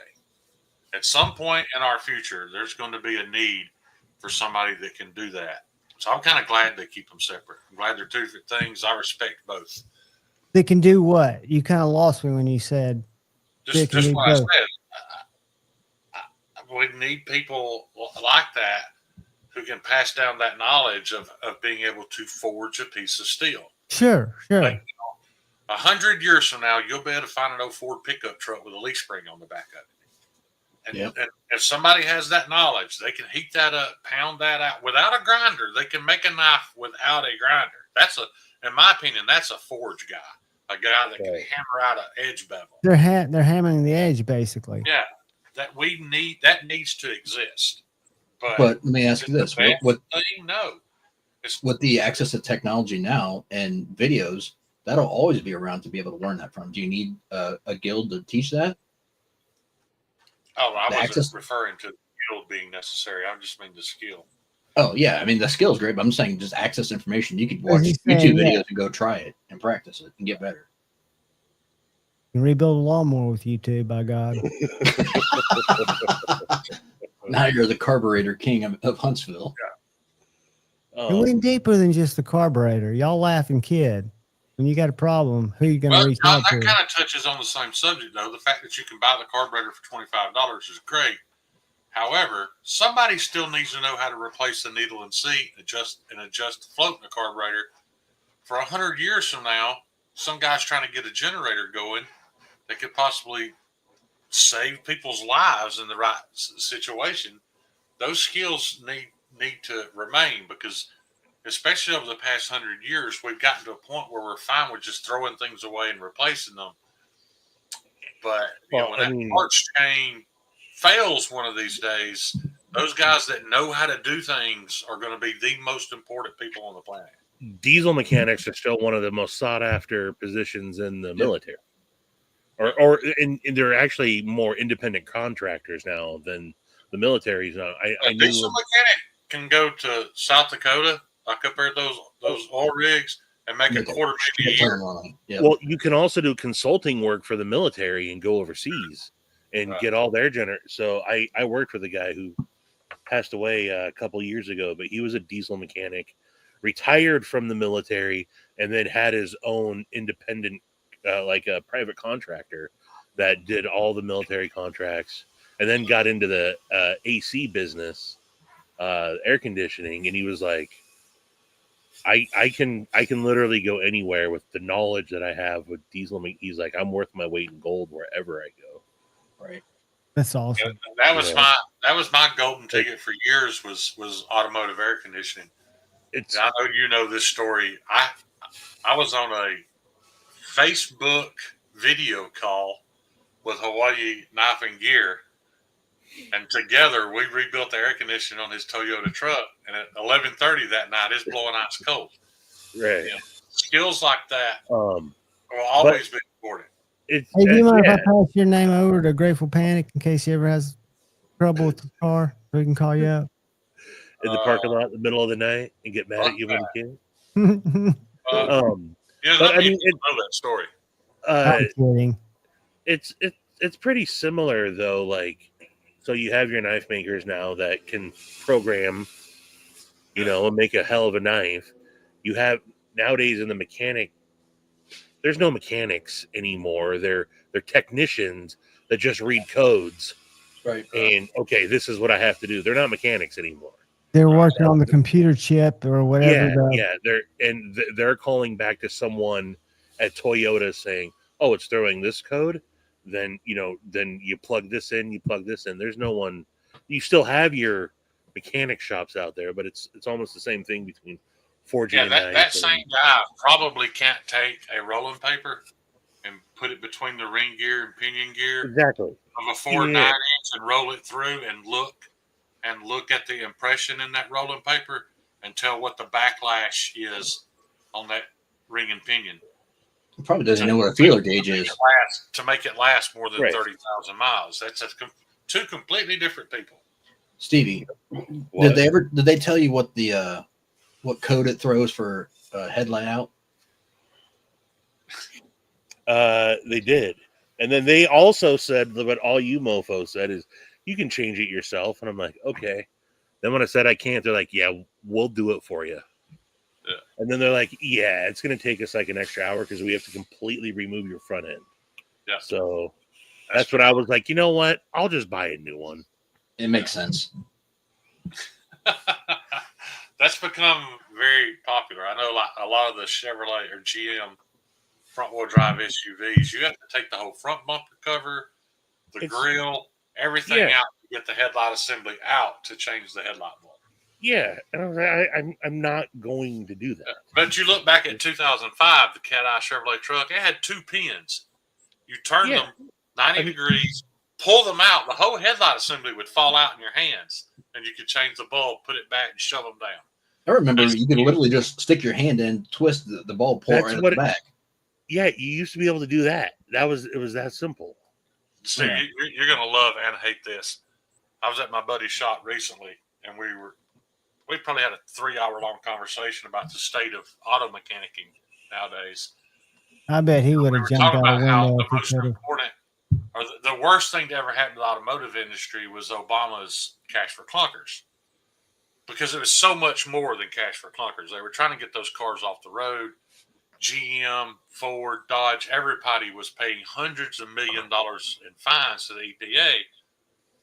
And when they realized they couldn't get the emissions as low as they want them, well, it was okay, then either pay these fines or make the cars where they don't last as long. Right. So that they're not on the road 30 years from now. You know how they did that? They just lowered the heat treat quality of camshafts, crankshafts. It's literally like he was standing there showing me a Chevrolet truck with 52,000 miles, and the lifter was ground completely flat. Why did it do that? Because it was heat treated poorly, so that it wouldn't last. You get 5-6 years out of it, and you'd have to buy something newer. The whole plan was every 4 or 5 years they want you to get a newer car, because by then they've done something to lower the emissions. So they purposely sabotaged our automobiles. That's what I mean. They do that in the plumbing industry with cast iron pipe and iron pipe and all that. It doesn't last like it used to anymore. Right. It's because they lower the manufacturing standards on it. PEX is the way. 5-door, it's epoxy. It won't come off. I'm sorry, man. Kyle, crazy question. Sorry, Stevie, if you don't agree with that. I love PEX. No. If you've got a little rough spot that's not in the grind, it's just tiny, barely, you can feel it right there towards the tip on the side. On the flat or on the flat, not on the grind, because it doesn't clear up with my stone. I mean, I almost feel like a strop would do it. I was gonna say, hit it with a strop or a piece of wood. Piece of wood, like a like the back of a strop, like this. Just take it and then just run it across the strop, or across the wood like a strop, and it should knock out a burr off. That'd be better than ceramic. I mean, something softer like that. Yeah, try that first. Yeah, Scotty, that's not surprising. People don't realize these new cars in that grill, they're grill flaps that reduce the airflow to the radiator. There's radar sensors to detect when you're coming up on cars. There's $20,000 worth of automobile in front of the radiator nowadays. Yep. And there's also too, if you don't have it all plugged in. Yeah, as soon as you wreck it, the car's totaled because it just So yeah, the sensors themselves can total a car. Yeah, the car can be fine, but it's going to cost you $50,000 to recalibrate everything. And you go buy a brand new GMC Denali, and if you were to shake it hard enough to set off every airbag in it, it's total. Well, the new thing is they're doing too is the pyro fuse that'll blow in a crash, and that cuts the battery power, so that way you can't drive the car and hurt it anymore. But they're locating these things like in the worst place. You basically have to tear the car apart completely to get to the pyro fuse. Yeah. That way they can just say that it's not able to be worked on, and they'll total it out. But I've got a buddy, Stevie, all y'all, that works at a new car dealership. He's a mechanic there. And when he pulls a car in, he makes $80 an hour flag rate. So in other words, the dealership's going to charge you like $140, $150 an hour. If the job pays 3 hours, he's going to make $240 off that, right? So it takes him 3 hours to make $240. But if he creates you an estimate and then tells you it's not worth fixing, all he has to do is walk you to a salesman. You don't have to buy a car. If he walks you to the salesman and introduce the salesman to you, they pay him $250, whether you buy the car or not. Right. So that's what all that's about. They've jacked all these prices up so that used cars are going away. All they want you to do is buy a new car. Used cars will never go away. And back in 1990, they won't ever go away. But for people like me and you, and like Demon I was talking about, people who spent their whole life depending on somebody's 8-year-old used car to get through life, that shit's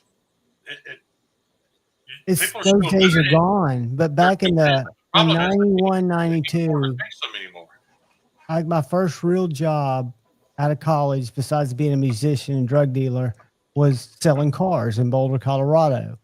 And it didn't take me longer than 4 months of putting everything together that I would spend my mornings drinking coffee down in the service department, talking to people, bringing their Hondas in for service or their Subarus. Because if you're looking at a transmission issue, the way leasing was back then, it just made good sense to not dump your money in a 40,000 mile car when you could put a fraction of that in and, drive a new car. That's where I got most of my business, was from just having conversations, not trying to sell, but just thinking about it in the service department with people. And this is a long time ago. Now I'm Was sure this it's even more. was This this in dude the was this says in he the makes 90s, 90s? this dude 90. makes on That's average. back when you had closed-in leases too. Oh, yeah. He said he They makes were on all average. open end. They weren't closed in. Closed ended, open ended had kind of was a bad word. That's what you had to convince people that everything through Honda Finance was pretty straight up. Subaru was pretty straight too. Those closed leases were the absolute devil. That's why they finally banned them. But the Oh yeah, That tech I was talking about though, that makes on average of about $1,500 a week without touching his toolbox, just referring people to a car salesman. the good thing about the '90s though, A $1,500 week when I was turning wrenches in 2010 was a big. Like you really busted your ass. You had a good week if you made $1,500. They're making $1,500 off of references now. But, good mechanics making $3-4 grand a week easy. By the way, you talk about having a little lanyard on a smaller knife just to get you that little bit of extra. That's what this is perfect for. And see, and it being dish shaped like that is probably exactly what I It's want. It where I can exactly- catch it between my fingers and pop it up out of the sheath. Well, and that's the other thing. When I am drawing it, I can literally just hook and pull. Do you find yourself walking around all day with it between your fingers though, playing with it? Because I know I would. Little bit. I'd fidget with it all day. that's such a basic design, but I absolutely love that knife, Steve. It's absolutely basic. There's nothing profound about it. It's just a very useful, well done. Which one is that again? Is that the one that's made close to you? Yeah, this is the Grit City knives. He calls it his hunter gatherer with a saber grind on it. Right. Just basic. I want to make a confession, Steve. You know why I don't do saber ABL. grinds? No. One, I do, unless you're bushcrafting, I do think they're inferior to a flat grind because they don't cut as well. But two, well, actually, it may be the most important reason. I can't match them perfectly. I can't get that line the exact same on one side as I do the other. So I just full flat grind everything. If I had my wish, this would be a flat ground blade. Not a. He just happened to have this. He doesn't do sabers on all his stuff, but it's still. I mean, it does the job. Yeah, I mean, I like a full flat grind. It's a good looking knife. You do know your BFCK is not full flat. It's grounded fine, but it's actually I forgot what that's called. You told me, and I don't remember what it is either. Everybody knows it. What? It's not full flat. It's Convex. Convex. That's yes. Convex to keep it 99 Demonoc. See you, Demonoc. It's weird, Steve. I've spent time thinking of content creators that I know and knives I would like to make for them to sell to other people. And yours, every time I think of you, it's the knife we've already made. You know what I mean? I think we should do a rig of big fucking camp knives. Yeah. Put my emblem on one side, your emblem on the other. I think people will buy them. And we could get the price down using, we could use Pro Cut, something like that. Still plenty tough. I'll tell you one thing, they better have a freaking bevel on them. It will have a bevel on it, Kyle, I promise. Son of a bitch. I'm about to take Troy's to the 1x30. Yeah. That's hard shit, dude. That's hard 4V, too, is the bad part. I really like the idea for the the couple of things that have been talked about over the last couple months with the new steels, actually, for the first time, I'm like, I like the sounds of them, because if I'm not mistaken, Nitro X7, I think Kyle, you said, it's I know you said it's Nitro V's final form, but it's also like improved AEBL, right? Yeah. So Nitro V, Yeah. 14C, and AEBL are all the same for the most part. And X7 is just going to be a souped up version of that, to be where it's going to keep the toughness and better edge retention. And if that's the case, I'm all about it, because AEBL right now, it just happened to be a lot of my I ended up with like 4 or 5 knives at the time that were all in AEBL, and they were some of my most carried, most used knives, and I haven't had a single problem with it. Now they're also all custom heat treats, Makes a difference. so, and I'm sure that makes a big, like, I don't have any production knives in AEBL. Everything, Keith, the Knife Freak, his fixies in AEBL, which is done, I don't know how he heat treated it, but I know he had them done. But it's a perfect steel for me. Both of my edgy blade works, and then I have 2 other fixies in AEBL, and I can the little bit I do sharpen. I know you hate hearing the sharp maker, but I do have a sharp maker, and it's really the ceramic rods that I just. It's great for honing. It's not designed to be sharpening, but it's great for honing. Absolutely. Right. I never let my knives get that past the point of not being able to just touch them up very easily. So that's what it's designed for. That's perfect. Yeah. There's nothing wrong with using that. But so if AEBL can do better, or if Nitro X7 can do better than that, then in all honesty, Stevie, this whole CPM going out of business may end up being the best thing that ever happened to the knife. Start advancing some. I think they've had these formulas already, but nobody was going to buy Nitro X7 when this existed. You know what I mean? Yeah. I think there was some gatekeeping going on because of the business model. Right. I think now we're going to get exposed to more steels. And the best thing I've seen so far is they're all cheaper. Yeah. Nobody's released anything that's super expensive. So far, everything I've seen that's making these huge leaps in edge retention and toughness has all been at a lower price. Can I nerd out over something for a second without, I know, Stevie, you're not really a big fan of that, but do you mind if I nerd out? Go for it, man. Okay. So the one thing that I will say that I love, the reason why I love AEBL 14C Nitro V that people don't give it credit for is, one, it's so tough that you have edge stability, you can grind them thin. 2, the ability for it, yeah, he's gone. I'm listening. Oh, I thought you're like, screw you, I'm out. The ability for how it reacts to stropping and honing. So when you think about, everyone says that, well, the edge retention is not as good as something else like a Magna Cut or whatever else. That's true. But it actually reacts so easily to a strop that you can bring it back in no time. So how long is that? I'm looking at how long do I need to take that edge before I have to take it to stone? Right. And so a 14C can last a long time between an edge and having to take it to a stone. So look at that edge retention comparable to another steel that may not react well to a hone or a strop, that you have to go to a stone. So at that point, it's like you're not gaining that much in some of these other super steels. So yeah, that's going to be awesome, Scooter. Especially with Maddie's on there. I wonder if the sweat's included. But with 14C, you have the ability, especially with custom heat treats, like Shane's at 62, 63. I will put that up against any production steel coming out of probably anything out of Italy. I mean, any of their M390, M398, any of their that kind of stuff. I'll put it up against most Chinese S90. I'll put it up against, like, there's just certain things that you can do when it's done well, especially like I'll put it against TRM's 20 CV. Yeah, I would too. Bite your tongue.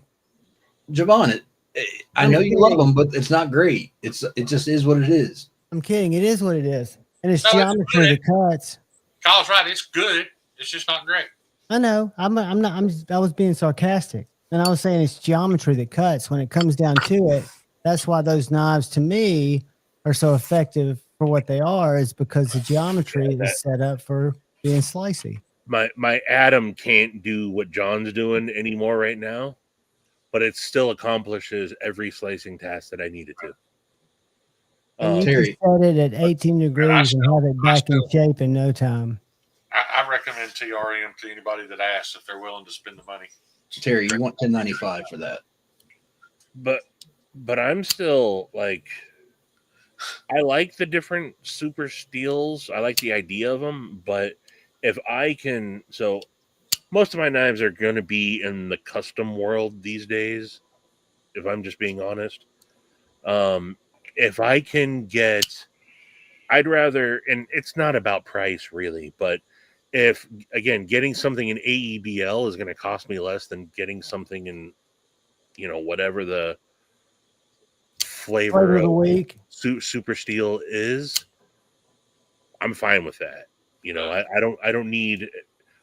Someone commented like, "Ugh, why'd you do only AEBL?" And I'm like, "It's a good steel, man." I'm like, I mean, this is, not a showpiece for one. This is, I wanted durable, usable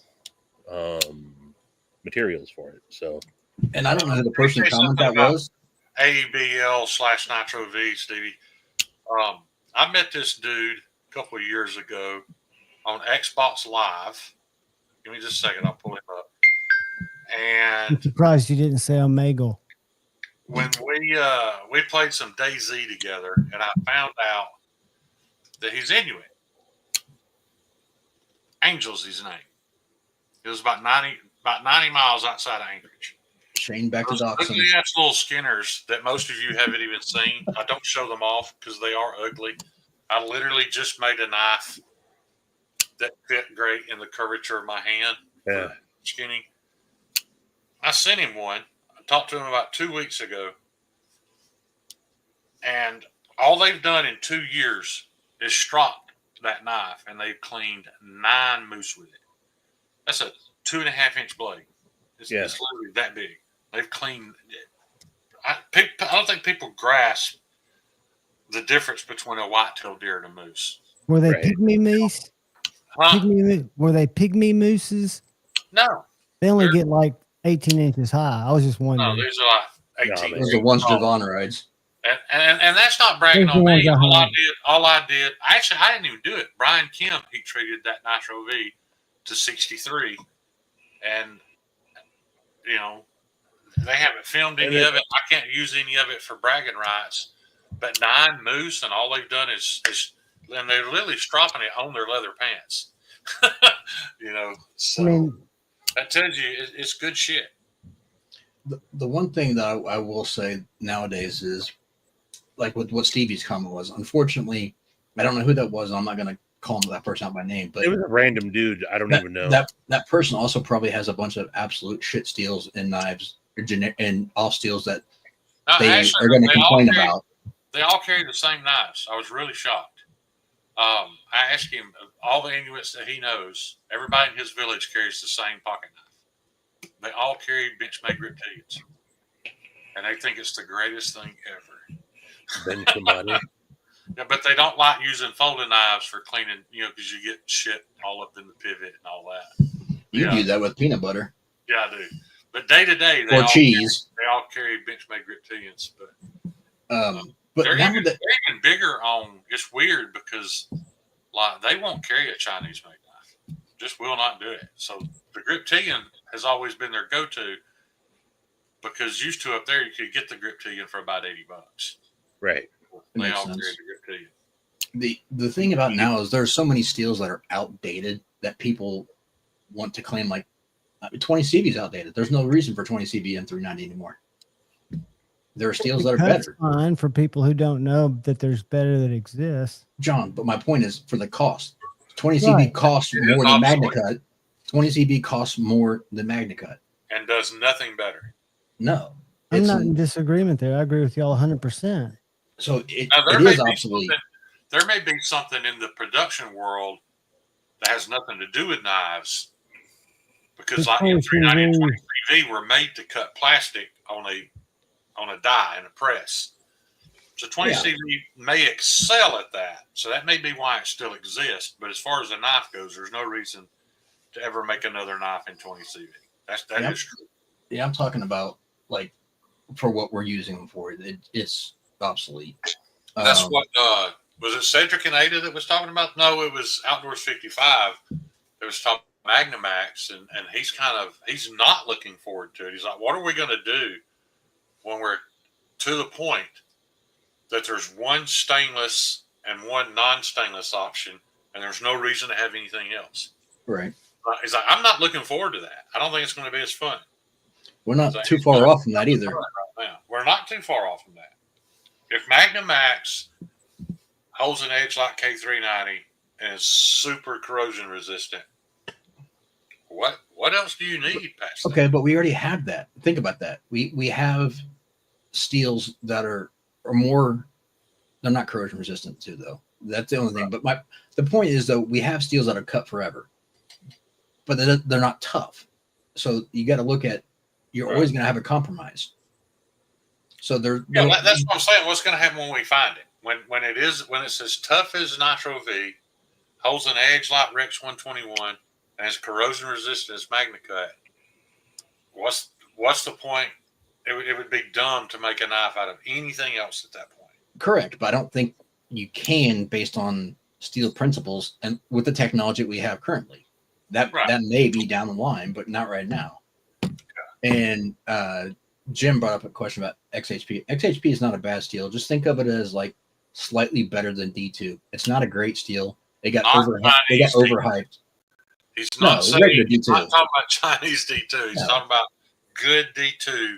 XHP is slightly better than good D2. I had this conversation with someone the other day, and they were trying to say that some Chinese D2 is good. I'm like, it's pot metal. It's not good. Like, there's nothing. I wouldn't have an issue at all with making every knife I make out of CPM D2. However, it's super expensive, and there's no getting over the stigma. It's gone now, isn't it? Huh? Isn't it gone now? It may be. I don't know. Didn't Greg Medford use the last of the? He may have D2. I wouldn't have an issue at all, but you can't get over the reputation that China's given it. And that's kind of what I was getting to earlier. I've never had a problem with it, full disclosure, and I've had probably over 200 D2 knives. But again, I live in a very humid place, but I didn't use them as much as a lot of people. But I never had rust. I never noticed, except people started talking bad about it. To me, it always performed very well. Very few things rust up here in the PNW, but almost all of my older like Civivi D2 knives always rusted. If I didn't completely wipe them down after I used them and put them back away, I'd go to grab them like a week later. The entire thing is just rusted up. See, that's total. I mean, I could see a major problem with that. And I'm horrible. I'm horrible with cleaning my knives. I'm notorious for using them like I should clean that blade before I put it back in my pocket, and I don't. And then it goes in the knife case, and then like shit. I have plenty of steels that don't do that. There's so few people in this community that actually do use a steel enough to be able to complain about it. I don't know how often he does it, but Keith the Knife Freak is constantly posting pictures of him cutting through zip ties.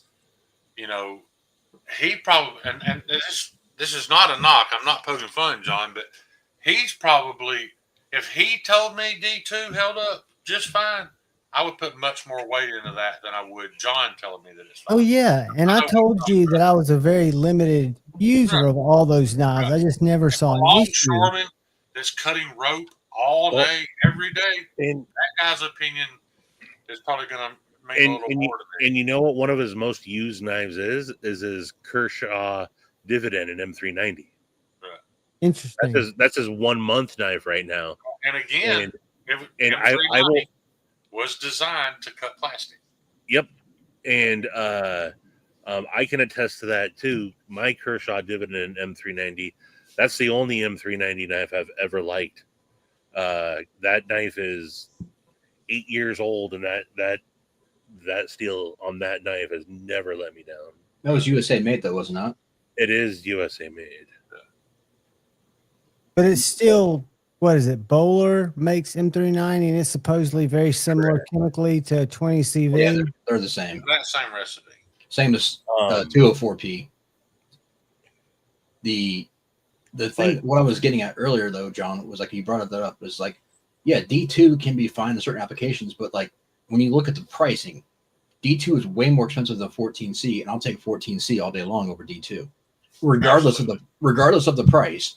But then when you look at it, that the price of 14C is almost 40% less than what the D2 is, it doesn't make any sense. Is it a supply limited? Well, that would change the price. So they should have the choice. I mean, why would anybody, a manufacturer, why would they not step it up? Pricing of knife steel doesn't make any sense. It just, when I'm buying steel and I'm looking at it, it never makes any sense. Like you can buy M4 right now, pretty damn cheap. Right. It's cheap. Well, it's probably supply and demand, right? What's sitting in the racks or wherever is going to affect the price. Well, that's why I know someone they ended up choosing a different steel because of the fad, but they almost did all their fixies that they released in S45 because at the time when they were going into it, they're like, we can buy S45 for ridiculously cheap right now. They're like, we have to buy it in a shit ton of quantity. Right. And that's ultimately why they didn't, was because of the quantity that they were going to have to buy. But Tim Reeve made that same mistake. He bought 40 tons of S45 right before MagnaCut dropped. Well, and I can tell you the person that was going to do those knives was going to be buying his S45 from Tim Reeve. Right. Because he can act as a middleman because he's got extra stock. That makes sense. Yeah, he was trying to fire sale that stuff. Yeah. So is S45 become not? It was Lynch Northwest. It was Lynch Northwest, Shane. Right. No, S45 is a phenomenal steel. S45 is like half a step below MagnaCut. S45 is a great all around steel. It's not the end all be all of everything, but neither is MagnaCut. But they're both designed to be all around. The reason I was such a fan of MagnaCut, if you followed it from day one, it was never supposed to. Laren had no idea that it was going to be capable of holding an edge at higher HRCs and maintain. That was a happy, I don't want to say accident, but that's not MagnaCut's. His intention when he created MagnaCut was to make a corrosion resistant steel that was really easy to tool. It was easy on belts. It was easy on carbide bits. The whole, oh wow, you can run it at 64.5 HRC and it holds an edge better than most other super steels. That was just a happy byproduct. It was designed to be a better LC200N, basically. Yeah. And it turned out to be way better. And that's it's a phenomenal steel, and I love it. But again, it depends on what you're using it for. We had this conversation the other night. It's not the end all be all. It's using the right steel for the tool and the job that you want it for. Not everything is designed to be maximum. It's phenomenal steel if you're not cutting anything that needs a lateral side load. Yeah, if there's no side load, it'll do just fine. Yeah. Yeah. Palmer. What's up, Palmy? So Shane, have you talked about Sky King at all yet tonight? No, I haven't talked about it. I'm glad you brought it up, though. The only reason I named it tonight, Rest in Peace Sky King, is because Stevie informed me it's the 7-year anniversary. And I have this really weird relationship with that story. Yeah. And I probably will always be a little confused because I can watch that video, especially Stevie knows the one with the music playing in the background. Mm-hmm. And I think it's one of the most beautiful things I've ever watched and one of the saddest. But I think it's sad because the guy, from the way he talks, he just woke up that day and was in that place. I don't think he was in that place the day before. But, when he made his mind up to do something, he did I don't his. know. And What I are we have talking about? Sky King, the guy that stole Sky that King. Alaska I'm not airline. familiar. I'm not familiar with it. It was a Horizon Air being operated by Alaska. He was a baggage claim guy for Horizon at SeaTac, 15 minutes down the road, and he woke up one day after taking enough flight simulator, video game, whatever, hijacked a plane, took off. An empty plane. A what? Empty. There was nobody on it. Yeah. It was on the runway. He just got in it. Like he towed it out there. Like there's footage and no one noticed. Like he towed it out onto the runway, onto the tarmac, and took off. And they're like, "This guy's not authorized. What's going on?" And he engaged with the tower the entire time. Yeah. And he's like, "Yeah, I know. They're probably gonna throw me in jail, huh?" But then as he's talking, he's like, "Look, I got a screw loose." And a lot of people are going to be disappointed in knowing what I've done, but I think I'm going to go check out Mount Rainier.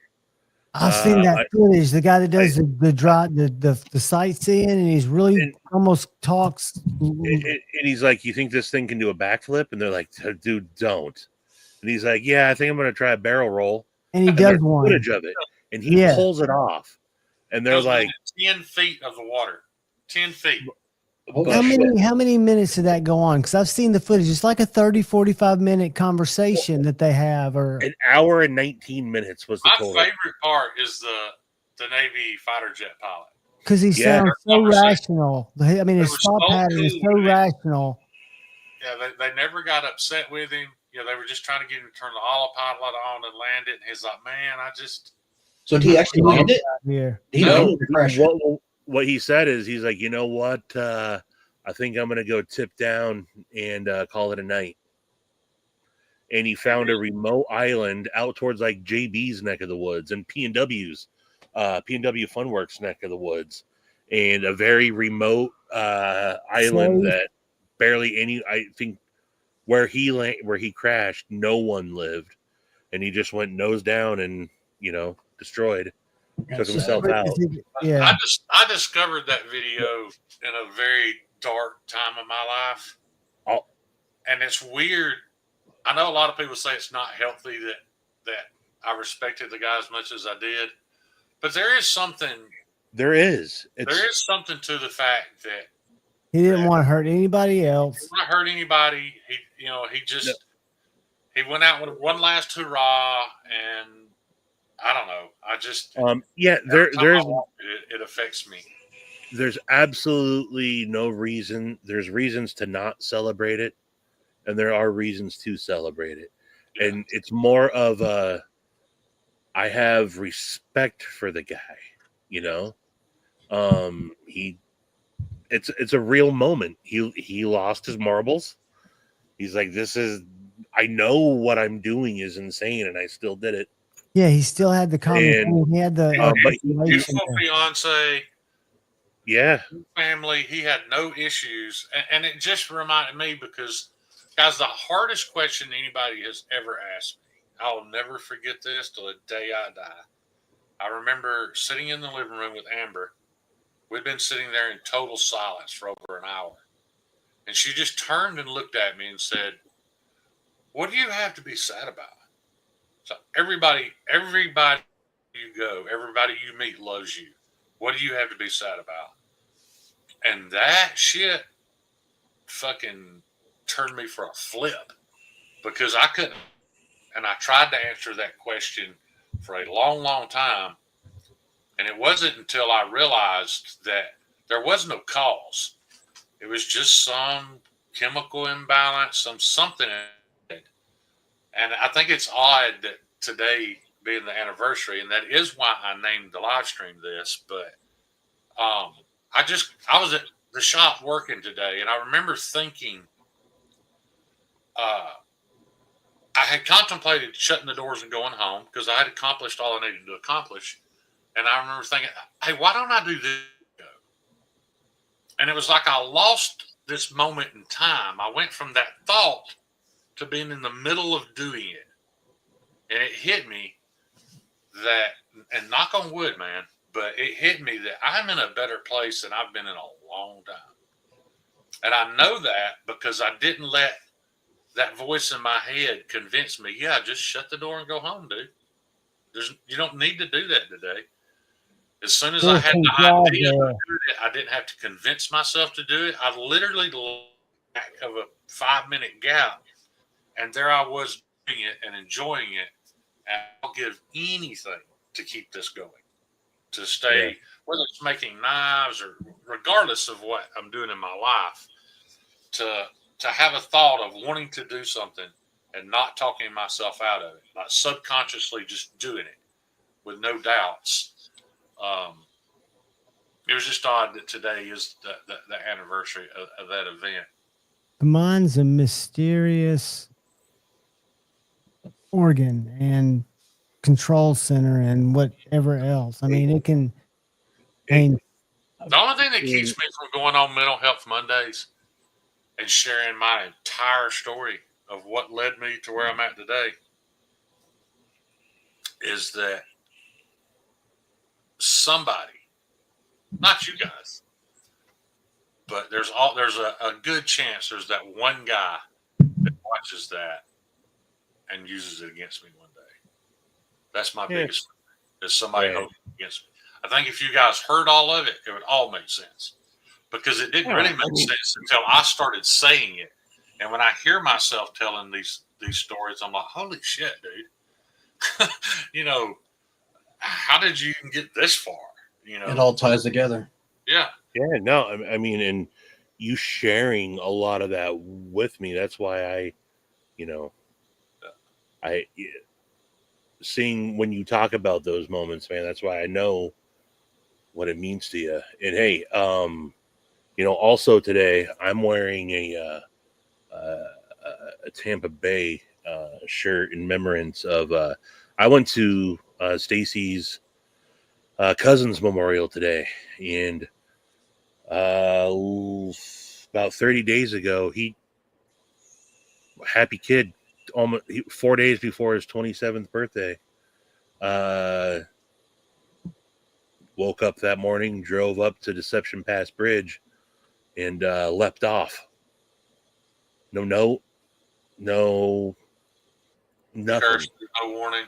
Nothing in the background that makes people go, oh, and you're talking about a kid with a twin sister that talked to her every day, went to sporting events every day, or went home, visited home. Like, can people hide stuff? Yeah, they can. Is it likely that Connor was hiding some crazy stuff? Had to have been, but sometimes the signs aren't there, and sometimes you just, it happens. I would like to say one thing, if I can, on that subject. It's a little bit devil advocate. People aren't going to like it, but no matter what you think, you always are hurting or affecting someone. And absolutely. So, like the instance talking about the Sky King, like saying he didn't hurt anyone. Yeah, he absolutely did. He affected those people in the tower talking to him. Their lives forever are changed. Oh, and that will conveniently screw up somebody. As much as people loved him, the whole thing with Elijah, that affected people's lives as well too forever. They're never going to change it. Sure. I mean, this kid, Stevie's nephew, cousin, whichever, his sister will never. Exactly. That's the point. Is people are affected that you don't think about, right. And sometimes it's respectable that they make a choice, but the choice doesn't always have to be that way because you are affecting people who you don't think about. That's the only thing that stopped me was knowing that my kids were going to be upset. That it was going to affect them negatively. That's the only thing that stopped me. You know, there was no, like when I was looking at the pros and cons, there were no. The only con I could come up with was I didn't want to do that to my children. So And I'm sorry for bringing that up, but I think it's important that No, people it's a realize. valid. It's a look. It's a valid point, and it's It's a subject. you're not wrong. I Yeah. mean, I absolutely do not disagree with you. I don't know how many times I've and- sent that video to Stevie and said the same thing. I think I always sent the same text with it. I don't know why. You know, every time I see it, I think it's beautiful and sad at the same time. It's tragic. It's absolutely tragic, man. Yeah, It's absolutely. life. And, It's life you're- and death. It's just a weird reality glimpse. and you're And it's absolutely raw right in form. your assessment, Kyle. It absolutely when we said it doesn't, he didn't hurt anyone. No, crashing it like he But did. he wasn't in it for the. But for you're absolutely right, and there is that selfish element of it, where you're not thinking about it, but you're not thinking clearly. I'm assuming, Stevie, that things have came to light since the last time we talked. Yeah. I mean, yes and no, and at a certain point, you gotta. Right. This is, They never found him. no, so that's why technically it's a missing person. Right. So could he have pulled a Dexter? Could he have washed up on the shore somewhere and now he's living his life as someone else? It's happened before. Now I've his told dad, that story. his dad would, no. Yeah. But no, it's not an easy thing to talk about. It is touchy. When I say dude's a legend, I mean he is, and I'm not celebrating him. I'm not, we're talking about Sky King. Yeah. But he is a legend, man, and just a peek into someone's mental. I think the reason he sticks out is because we've never had an hour and 19 minutes. You know what I mean? We had an hour and 20 minutes to be there. And have a conversation. They had a trained conversation with someone who was not, by a lot of methods, he sounded very Very sane. Very sane. He was just saying how it was. They had that everybody can kind of, in some way, almost scarily identify with. I think we can all. I think that's the big thing. So many people identified with what he was feeling and what he was going through, and there's no telling how many people, that changed their mind, but because of that, Yeah, it's sorry to turn negative. I don't take it as negative, honestly. I don't think that is negative. Always going to get. I just wish people would think about more than themselves in a situation like that, because it can negatively impact someone else for the rest of their life, and then puts them in a spiral as well too. You never know how that's going to. And I don't think lead to. Sure. And maybe I don't take that as negative though. But I think when someone's in such a deep depression, they don't necessarily are capable of thinking about. They think that their existence is causing drag and pain and sorrow to the people that their eventual deletion will cause pain to. I don't think rationally see it. Now, some of course do, but I think somebody like Sky King probably wasn't even able to conceptualize that. I don't remember if they talked to him about that or not, or how he made sense about it, because I'm sure he would have formulated what he was thinking. I know what we had talked about earlier with depression. It's the people who have come to terms with what they're going to do is why it's so hard to detect. They're not out there signaling, looking for somebody to say don't. They're not looking for somebody to try to fix it. They felt like this is their only solution, their only pathway for whatever reason. And it's by no means. It's more it's more powerful than if you haven't been through it. The only person I've ever had this conversation with is Stevie. But, when I was going through this, that's why the whole the Jason Brown thing affected me the way it did. And I've always said, that I'll forever carry guilt over that because I wasn't near as good a friend to Jason Brown as Jason Brown was to me. And that's because when you're in that state, I don't know that it's possible to think of other people. Like, I know now, like how it would have affected Meathead. But in that space, I didn't have the capacity to think about Meathead and how it would affect him. You or feel like answering the phone. All you can think about is how miserable you are and how miserable the world around you is. You're just not physically capable or mentally capable of considering other people. Is it selfish? Yes, it is. Are you able to comprehend that at the time? No. But I ask can a question? speak from experience. A lot of times, I feel like if I take that call, my negativity is going to bring the person calling me down, and I'm almost empathetically staying silent, if that makes sense, instead of having something depressive come out in my voice or something like that. So, Like when Meathead and I had our talk, and I explained to him, like what I'd been going through over the past few years. I didn't tell Meathead that because I wanted him to feel sorry for me. In all honesty, the thing that kept me from telling him that was changing his perception of who I was. I told him that because of the guilt that I felt because I had pushed him and everybody out of my life. And that's what I mean by I didn't have time to be the friend to Jason that Jason was trying to be to me. And that's why I always carried guilt over that. This is a hypothetical question. I don't know the answer, what's right or wrong. I'm just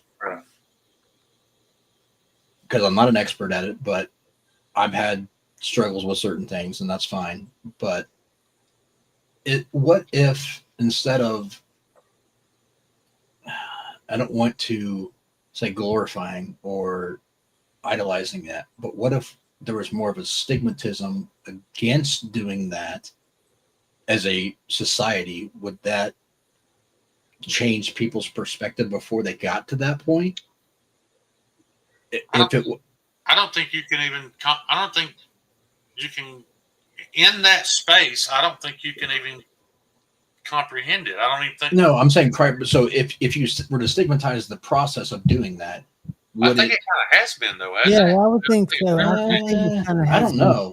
I think. I mean, I say that, and right now they just voted to make it legal in England. It's legal. It's legal. You just go to a doctor and say, "Hey, I don't want to be here anymore." Google a book. Canada. It's an essay. It's only about 10 pages. It's called "Can Use the Word That YouTube Likes: Self-Deletion Be Rational" by Carolyn Bird. The author is Carolyn Bird. It's called "Can That Word Be Rational?" It's a short essay that was required reading when I was in school, and it brings it up from a lot of different perspectives. I'm going to pass because I don't care at this point. Oh, I don't. I'm just saying. I agree with everything. I'm past contemplating, whether it's worth it or it's good or it's bad or whatever at this point. But But there are a lot of ways to look at it, and I don't think that's kind of what I was getting at, Todd. What was that? As I was saying, Todd, that's kind of what I was getting at.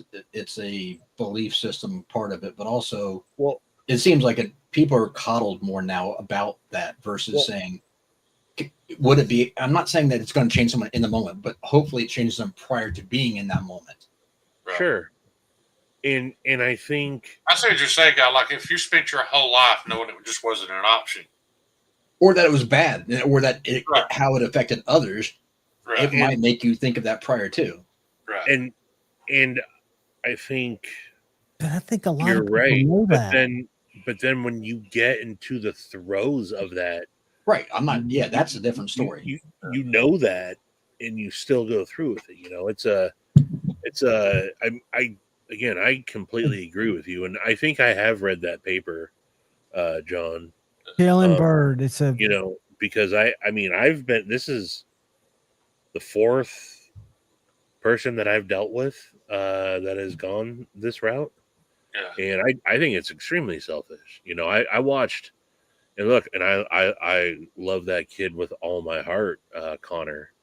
500 people showed up today, and everybody wanted to talk. You know, I mean, the amount of people that he has, you know, and again, that's not a unique thing. Right. The no, people that leave behind, you know. So I don't know, because it touches a lot of lives in deep places, and yeah, I mean, but The It's- bad, it's the bad thing too is like so And if you're at all concerned with a place it might put you in, then don't watch it. But oh yeah, the, for the sure. topic of this was, and the reason I did that, or I named it that, was because I've kind of gone through this with Stevie. And it's always been It's almost a metaphor, also, man. yeah, it's the confusion of the range of emotions I feel every time I watch it. Not that it puts me in a bad place or any of that. Sure. I'm just always confused about how I feel about it when I watch it because aspects of it to me are kind of beautiful. The fact that he died in the end is not. That's tragic. It was just he had this calm freedom resolve. and this freedom in that moment that I kind of admired. That's all I'm getting at. You know, the end I result agree. end result was tragic, but yeah. I agree. Their freedom's great, and my kind of devil's advocate to this is just asking a question to see if there's a way that you could potentially work around it, so that way people don't get to that point. And Well, I think I think the bigger part of that, and again, I'm sorry, I didn't actually mean to, you know, steer it this This way. No, is no, good no, man. conversation. It would have been know, odd if I'd named it this but- and we didn't talk about it. But I think the bigger thing and the bigger part of what to add on to what you're saying, Kyle, is keeping it in the forefront of discussion, as morbid as it is. Mental health is legitimately, it's, I mean, it's a pandemic, right? And so, I know I've thought about it, regardless of and I'm what, sure a lot of us have. you know, it's keeping the dialogue not taboo to talk about this stuff, you know. right, I agree 100%. That's why I Yeah. say, Kyle, like I said, it's what you're saying is non-negative. It's part of the discussion that has to And be it's had. part of the you know? discussion, I think, that helps people hang on a little bit more.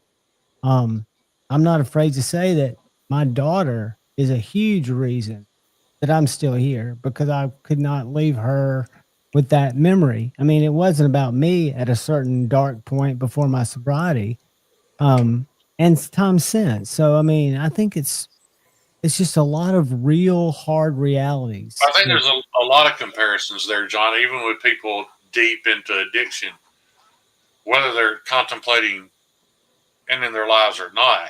It's the same way. When you get that deep into addiction and the depression sets in, you know, just being an addict in that moment is just as selfish because you are affecting other people's lives. But at the same time, you know, you have to take responsibility for that because you created it. But at the same time, I understand that if you're in that dark a place, you don't have the mental capacity to even contemplate how you're negatively affecting other people. But The fact no, that you and I were agree. able- the fact that at some point you were able to realize that and come out of it is awesome. You know, Well, that's why I think almost everybody, knowing how my natural thought process going through, and it's something that we struggle with like continuously in some form or fashion, not in a serious way like that, but I'd be hard pressed unless somebody's just going off maybe on a psychological may hit your trip or something. But I think everybody contemplates what the pros and the cons and what it's going to leave. And I think those conversations in your mind happen. I mean, I think in mine they would. And, you know, Ed, I respect that, and I'm not saying anything negative or counter to that. I think if people were more aware of how it affected others prior to them getting to that point, it may help. I'm not saying that it's going to help everyone, but I know for certain people that if they realize what it would do, it would snap them out. Like John was saying, like he realized, you know, his daughter means the world to him, so there's no way he could do that. Well, If for her to have to survive telling people that she doesn't have a dad because he Right. did this or did that. And I think a lot of people don't see the good in that, and if they were to look at that ahead of time, they might think twice. And that's all. I'm just trying to get that to the point where Yeah. it's a lesser option for people. No, it's and one of the reasons why, and I wasn't going to go there, but I will go there. I mean, I've never gotten to that point in my thought process because of what you're talking about, Kyle, and for what John is talking about. I've never let myself get past I've never turned that point to where I've been in that mental position because, thinking about Zoe, Right. thinking about, like and again, it's all relative to your own situation. I'm not casting judgment on anybody. To me, it's just not an option. Yeah. Like Yeah. I do not have. I'll tell you how I think mine started. And Mayhead, you're 100% right. And that kind of leads to what I'm fixing to say. And I'm not a doctor, but I'll tell you what I think happened. Hold on a second. Hold on a second. Are you really not a doctor? No. Okay. I honestly believe it all started Amateur gynecologist. when I got to a certain age, and for whatever reason, my testosterone dropped. And because of my testosterone dropping, that led, I don't care what anybody says, because I know doctors that will back this up. My testosterone dropping changed my metabolism. So and that led to my diabetes. It led to all my health problems. Because Meathead's known me for 30 years. I've always been a big guy, but I carried myself very well. I was very healthy. But when all that happened, I started feeling fragile. And I had never in my life felt fragile. And being in that fragile state for about a 5-year span from the time, when it started with the cancer and the heart surgeries and, all this stuff, just one after another over a 4 or 5 year span, I think being stuck in that fragile state for that long, I didn't feel like a man anymore. And that's when it set in for me. I think that's what triggered it was, all of a sudden feeling fragile. Satisfaction, I agree. I completely agree that it is priceless, and that's something that I think people don't, or that people do take for granted and they don't think about. Yeah. But Maddie, I would love to record that episode, but I can't promise I'd let you air it. We'd almost have to record it and sit on it, and you make my forehead fragile. Your forehead was fragile to begin with, man. I'd almost have to watch it a couple of times, because it does help every now and then for me to just talk about it. Yeah, of course. And there are people out there that are, quote, therapists. All you really need to be is a good listener, not make the conversation about you, and by all means, don't try to fix the person. No. They don't want you or need you to fix them. Sometimes they just want somebody to hear what they got to say. And my brother, one of my absolute best friends, Steve Clare, has said it best several times. He's like, "Hey, I know you're going through a lot. I can't pretend to know what you're going through, but I can shake my head he's like, I can nod my head and say, dang, a lot." Right. And I had that issue with a therapist at the VA. He was trying too hard to fix me, and he would stop me in the middle of my sharing and I'm sure he was just doing it. But he would start talking about himself, and I'm sure he was doing it to make me feel like he understood, or like I wasn't unusual, whatever. But that's not what I needed. A good therapist will listen to you and lead you to the answers on your own. You realize yourself what's going on. Right. They're there to let you figure it out. Yeah. By listening and occasionally giving advice, but leading you basically to figuring out what's going on, and then you.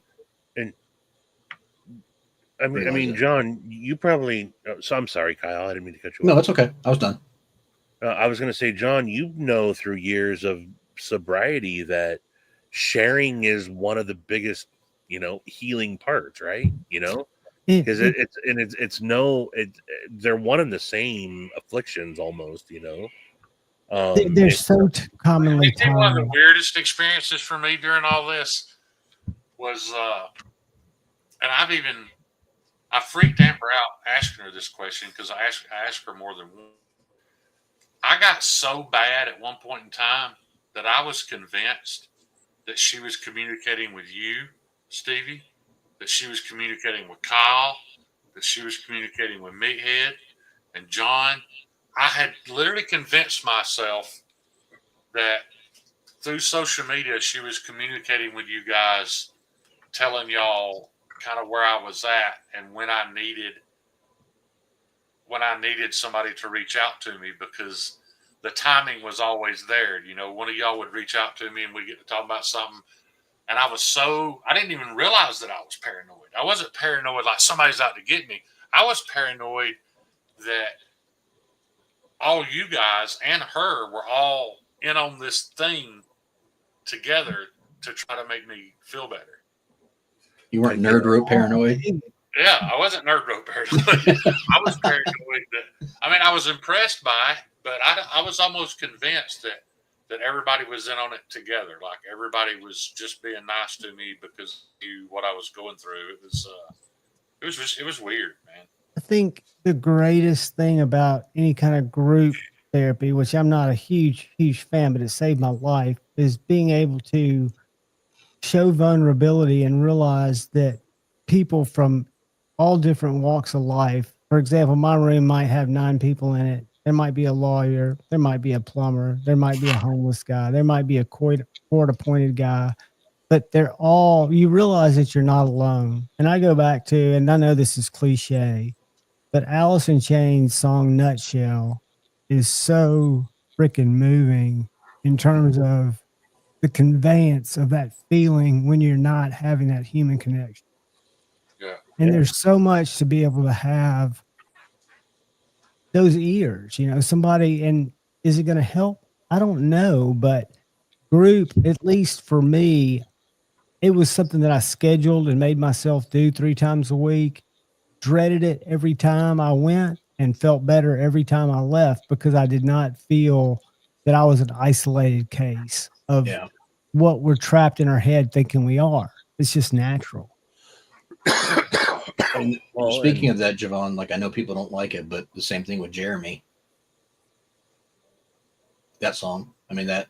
Oh yeah. Oh, it's absolutely. It's haunting. It's creepy when you sit there and, especially if you like the video. Yeah. It's so, here tonight, buddy.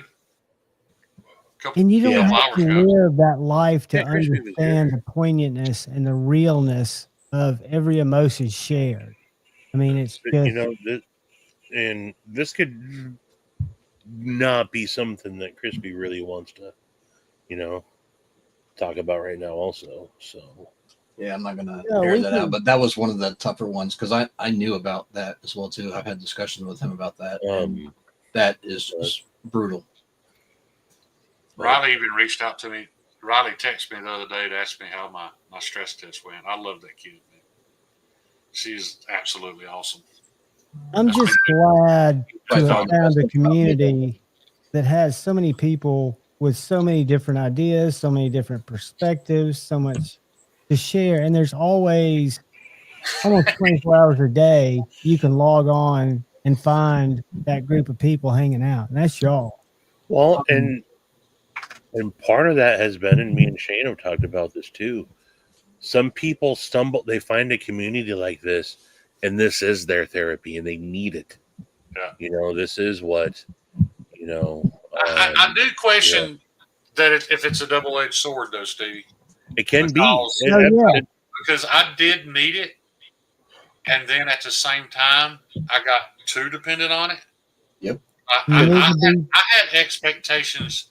This was before me and Kyle got as close as we are, but like I had expectations of you, Steve Phillips, that were completely unfair. You know what I mean? For two guys that had never met in person, and and I don't even know if you know this, but I've had expectations of you that you didn't meet, and I got my feelings hurt by it, and then I only later realized that was completely unfair of me to expect that of you didn't know I had that expectation. You weren't Right. in a place to fill those expectations. So it is a little bit of a double-edged sword. It can be unhealthy if if it's all you have. It's It Right. can't true. be all you have. You've got to have balance. You've got to have balance. If you remember, about 18 months ago, 2 years ago, I took about a 2 month break because I was just absolutely overwhelmed, and it wasn't anything that anyone did. It was the fact that I was so enthralled in the group, and I was modding in every group, and I was trying to be respectful and good at that, and I was trying to post links, and it became work and a job, and it was annoying, and it was like there was a point where I wasn't enjoying myself, and I couldn't. I started seeing behind the curtain, and I hated everything I was seeing, and I had to take time, and I just backed off. I would lurk occasionally, but like I literally unsubscribed from everybody because I didn't want to see content. I just and you need that sometimes. You got to have a refresher and not let yourself get to the point where it's means everything. Congratulations, Neil. Heck yeah, Neil. Absolutely, Neil. I'm glad Yeah, Warcraft poured no, me through it's it. Oh, I Sean, mean, right quick. Kyle's the only person in here that knows this story. You see what's in her hand, Kyle? Yep, kind of. When Is that a knife and a I made sheath? when I made my very first batch of knives, I had them in a drawer at Meathead Shop. They were just blanks, and I had some scale material laying around, maybe not, Josh. and I knew exactly what I had. And I came in one day and I realized that one was missing. I didn't say anything because if you've watched my lives, you know how I am about misplacing stuff. And it was either later that night or the next night. Meathead calls me. He's like, "Hey man, I just want to let you know if you're missing a knife." Said Riley come told me that she stole one of them. Said she got the knife blank and the scales that she wanted, and she hid them in my and asked me to ask you if you'd make it for her, and that will forever be the best knife I've ever made. There's the That's one. almost the ultimate compliment, man. Yeah, I lifted your shit because it was Yeah, so cool. You put it together for me. that's the ultimate compliment. That's gangster as shit, man. I love Oh, that. she's a gangster. Yeah, she's gangster as hell anyway. But yeah, man, that meant the world to me. That so technically, she was the first person that wanted a knife from me. So, And definitely the first person that stole a knife from you. absolutely. I know I would call Kyle about it. I was like, "You don't believe what Meathead's daughter did." It's amazing that something so awesome came from Meathead. It is. It really is. Yeah. She's an Yeah. incredible athlete, absolutely beautiful, awesome person. The only issue I got with that kid is she calls me Jessica. I don't know why. She an Almond Brothers fan? Jessica, I call her Jessica. That's just what we do.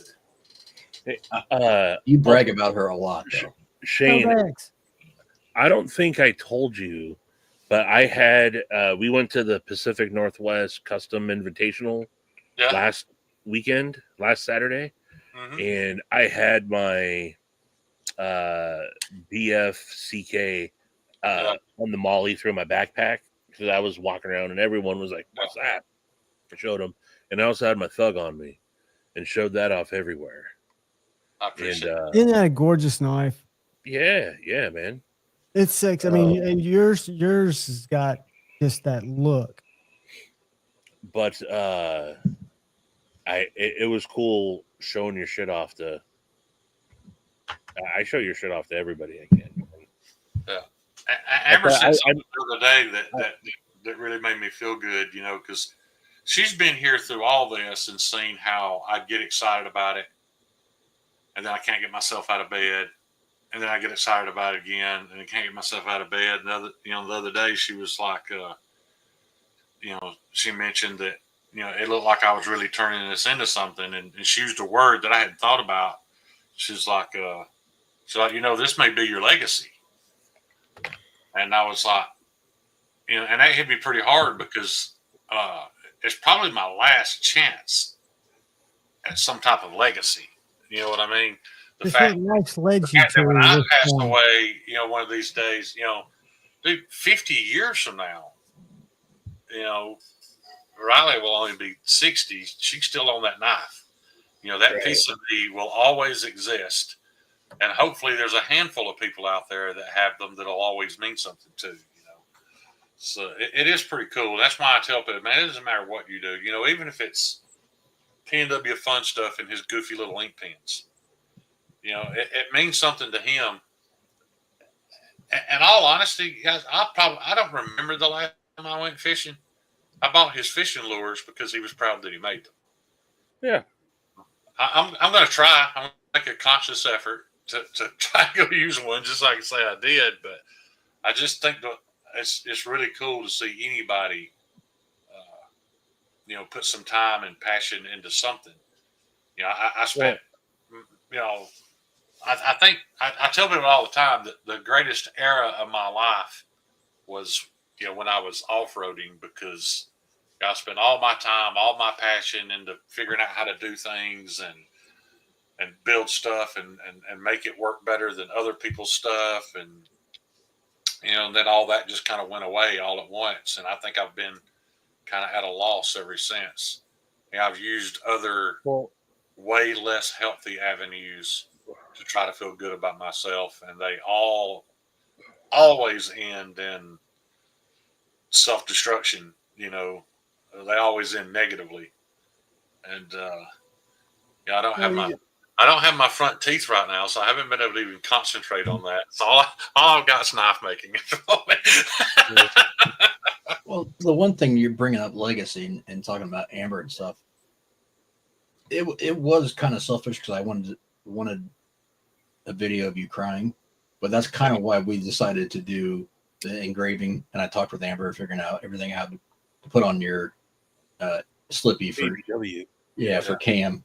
So that way something is passed down that means something, because he shows an interest in it as well too. And I know that relationship is so vital in every young man's life, having a good role model like that. And talking about heirlooms, if you could collect your tears from like the next couple of weeks and keep them in a little jar and call them shame tears, just keep in the refrigerator. I mean, that'd be something that.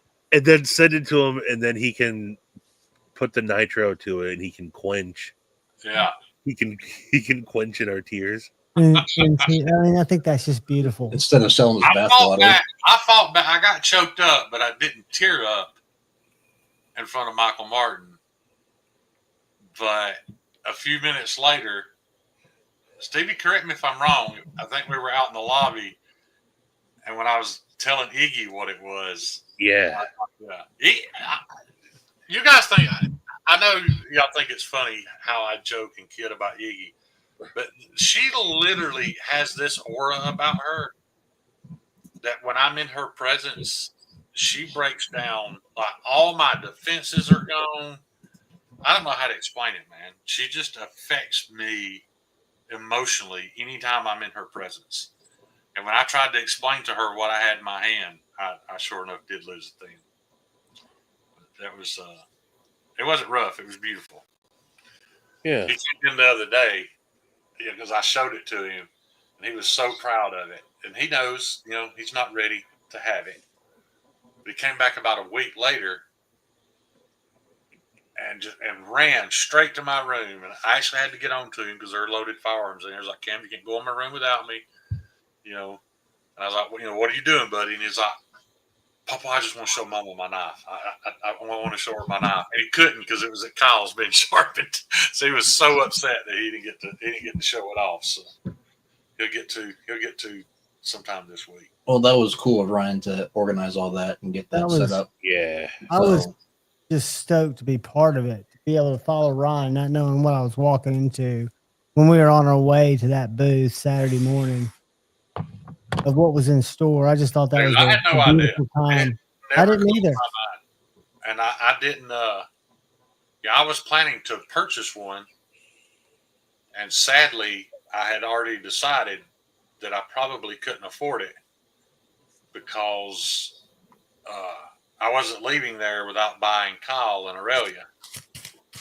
And I don't know if everybody knows that story and how that went, but Sharif wouldn't let me pay him for it. So I could have, but I'd already made up my mind that I wasn't going to be able to get another Slippy because I was going to get the Aurelia, and I had no idea what everybody had done. So And you bought that dumbass fixed blade. But Shane, it you was say probably a mistake, but I absolutely love that fixed blade. I know.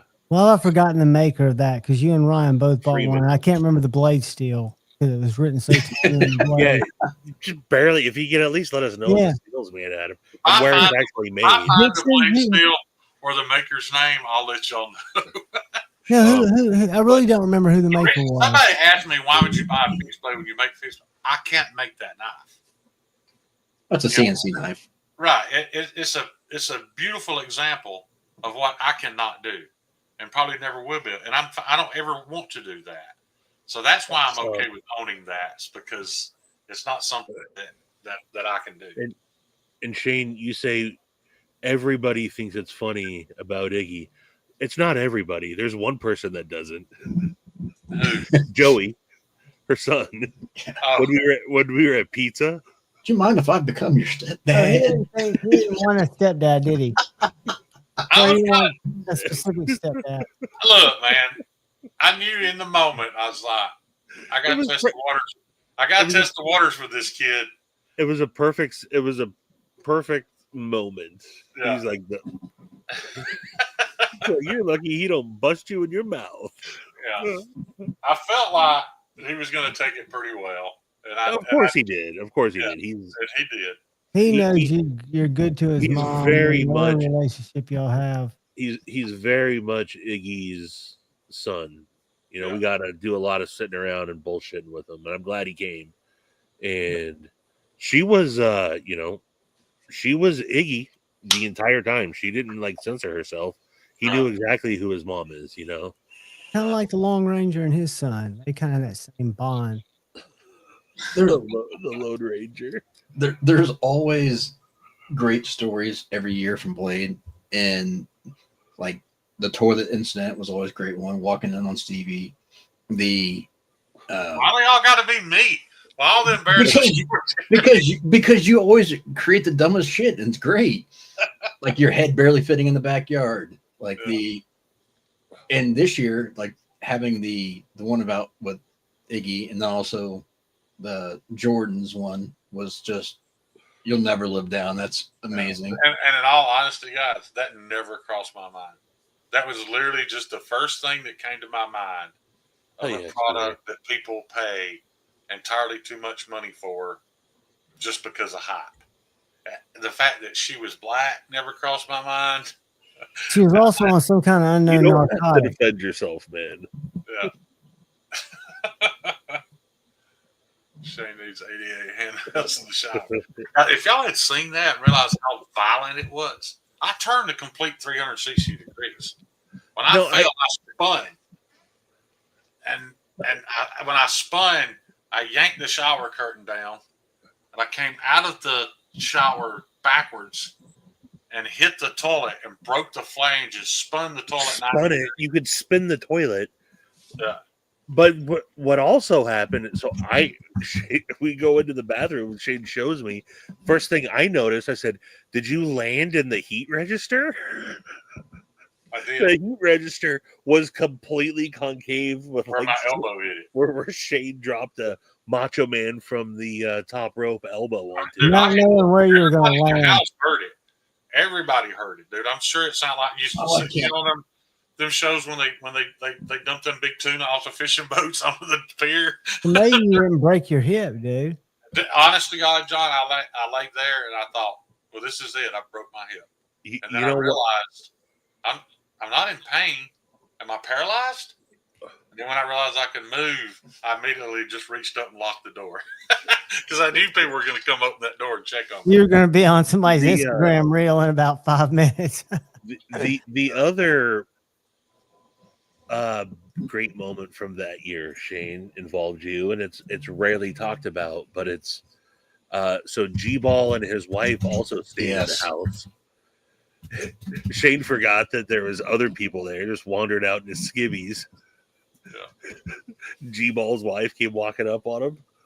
Yeah, I'm just standing there straight lining some kratom, washing it down with water, and I turn around and there's G-Ball's wife with the refrigerator door open, looking at, just staring at me. I'm in my underwear, and I was like, "I'm sorry." It wasn't anything about people being there. I just wasn't used to there being a female in the house. Yeah, she's got G-Ball's got a great wife, dude. She's got a great personality. She took it with a grain of salt. Thought it was as funny as I did. But I was showed up the year before, though. Regardless of what y'all think about him now and any past things, the Vince trolling Jared Neve will never be topped. That was classic. That was beautiful. I don't know. There can be other epic moments, but I don't think anything can ever dethrone that as number one greatest of all. For it so hard. So the timing, the entire way it played out. There is no topping that. No. Again, there can be other epic moments for sure, but that is and to have had a front row seat for that. Literally, me and you had a front row seat for that. Yeah. Vince was sitting on the floor next to him. I was embarrassed for Jerry. I was right there. Yeah, John was right there too. Yeah. Hey, buddy. And we and Jared, I don't know where he thought the laughs were coming towards or like hugging him, but he didn't check up a bit, man. He was like, no. He should have gave him the John Cena because it was a Make-A-Wish. He all but did pat him on the head. Yeah, it was a Make-A-Wish for sure. I mean, he was bent over, hands on his thighs, like looking as Vince just sit. It's like Vince is like almost rocking, with like a child look in his eye. Yeah. And you know how Kara might as well say, Jared, you just passed a little retarded boy that's a fan. That's what we were all thinking. That's what was so funny about it, is that's what he did think. And that's what they thought, because what made the troll, what really turned it into the troll was, again, the after live stream that they did with all the other live streamers with Bees and Molly and Justin and Stasa, when they're like, what about when that fan and that's when he was like, you know what, that's that's one thing that none of us really expect that, but that moment she was like, he called out and I was like, he's busy, but I'll bring him back. And he's like, he's like, I was busy, but I realized, you know what, man, talking to you guys is what it's all about. Vince dug that hole. That's what we were like. That is the bar. There's no going past that. No, it was that was an apex. You might be able to achieve it again, but you can never go past that. That might be the only good thing Alpha's ever done. Also true. That's Shane not true. was with me this year when I walked in. Regardless, none of us know the exact situation, and people can have opinions that they want to have. But when he was able, Vince had done a lot of great things for the knife community and for veterans charities. I touted that guy up, and as far as the stuff that I talked about, it was all 100% true. He spent his money buying high-end knives. Those charity raffles that he did for the military, for his brothers, he is Semper Fi EDC guy. Let's not forget that, first and foremost. Right. All that stuff that he was doing was on his dime. He put a lot of effort into that shit. And the only reason I was at Blade Show that year was because of Vince. I didn't have the money to go. Me too. Vince bought my ticket. He gave me a place to stay. Every knife I bought, every bite of food I ate was paid for by Vince. He bought himself a $800 Rosie. Yeah. JN won it. JN. We're not convinced. I'm not convinced that Vince isn't JN.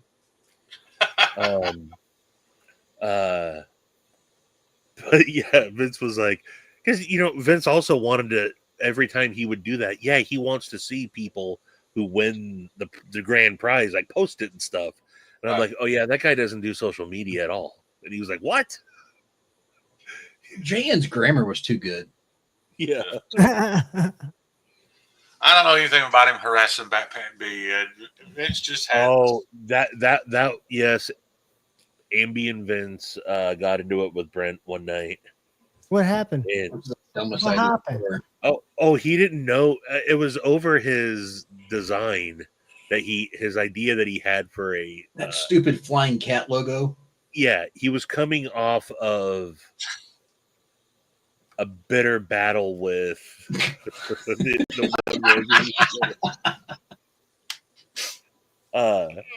Vince was the only reason that story is funny is because it was 100% authentic.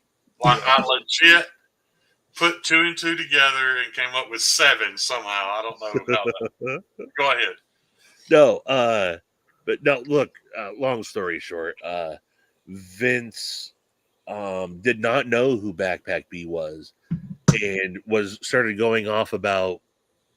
I don't even remember the guy's name now. Whoever the guy was that was doing the designs and The whole that whole thing. I forget who.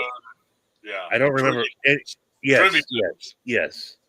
And so he was ranting about that, and Brent's like, I mean, he's got some valid points. He's like, as a graphic designer, I kind of get where he's coming from on some of that stuff. And Vince goes, what do you know? 3 times. And then Brent, Brent, who's like ultra humble. Yeah. He's like, yeah, only 3 Grammys, and was like playing it up, and or Emmys, and Vince is like, I mean, so what? You're telling me you're that good? And we're like, and everybody was like, Vince, you don't know what you're saying.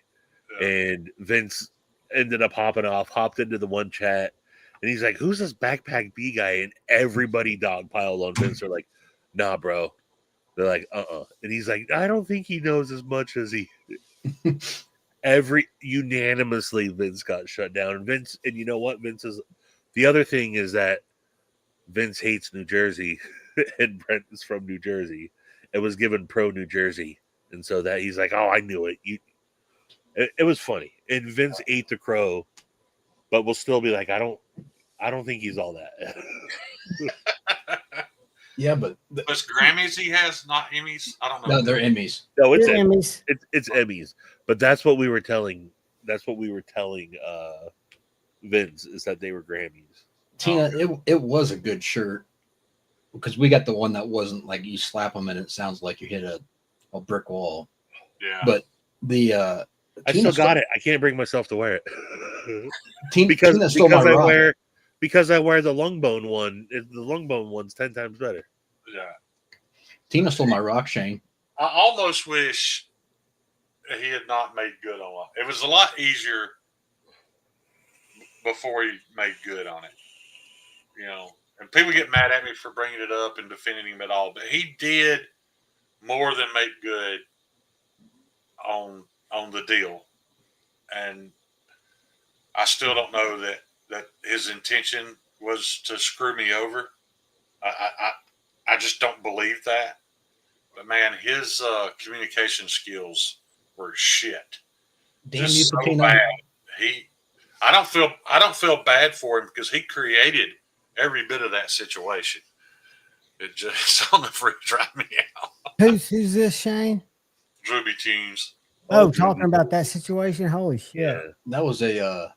At the same time, he was creating Vince's logo and just outright refused to do You what. shouldn't sell knives and then want them back. You learn something there. Yeah, there was multiple layers to that whole thing, man. Yeah. And then I Moral find moral out of the story: if you want a Mannix too, just send someone $80 on it.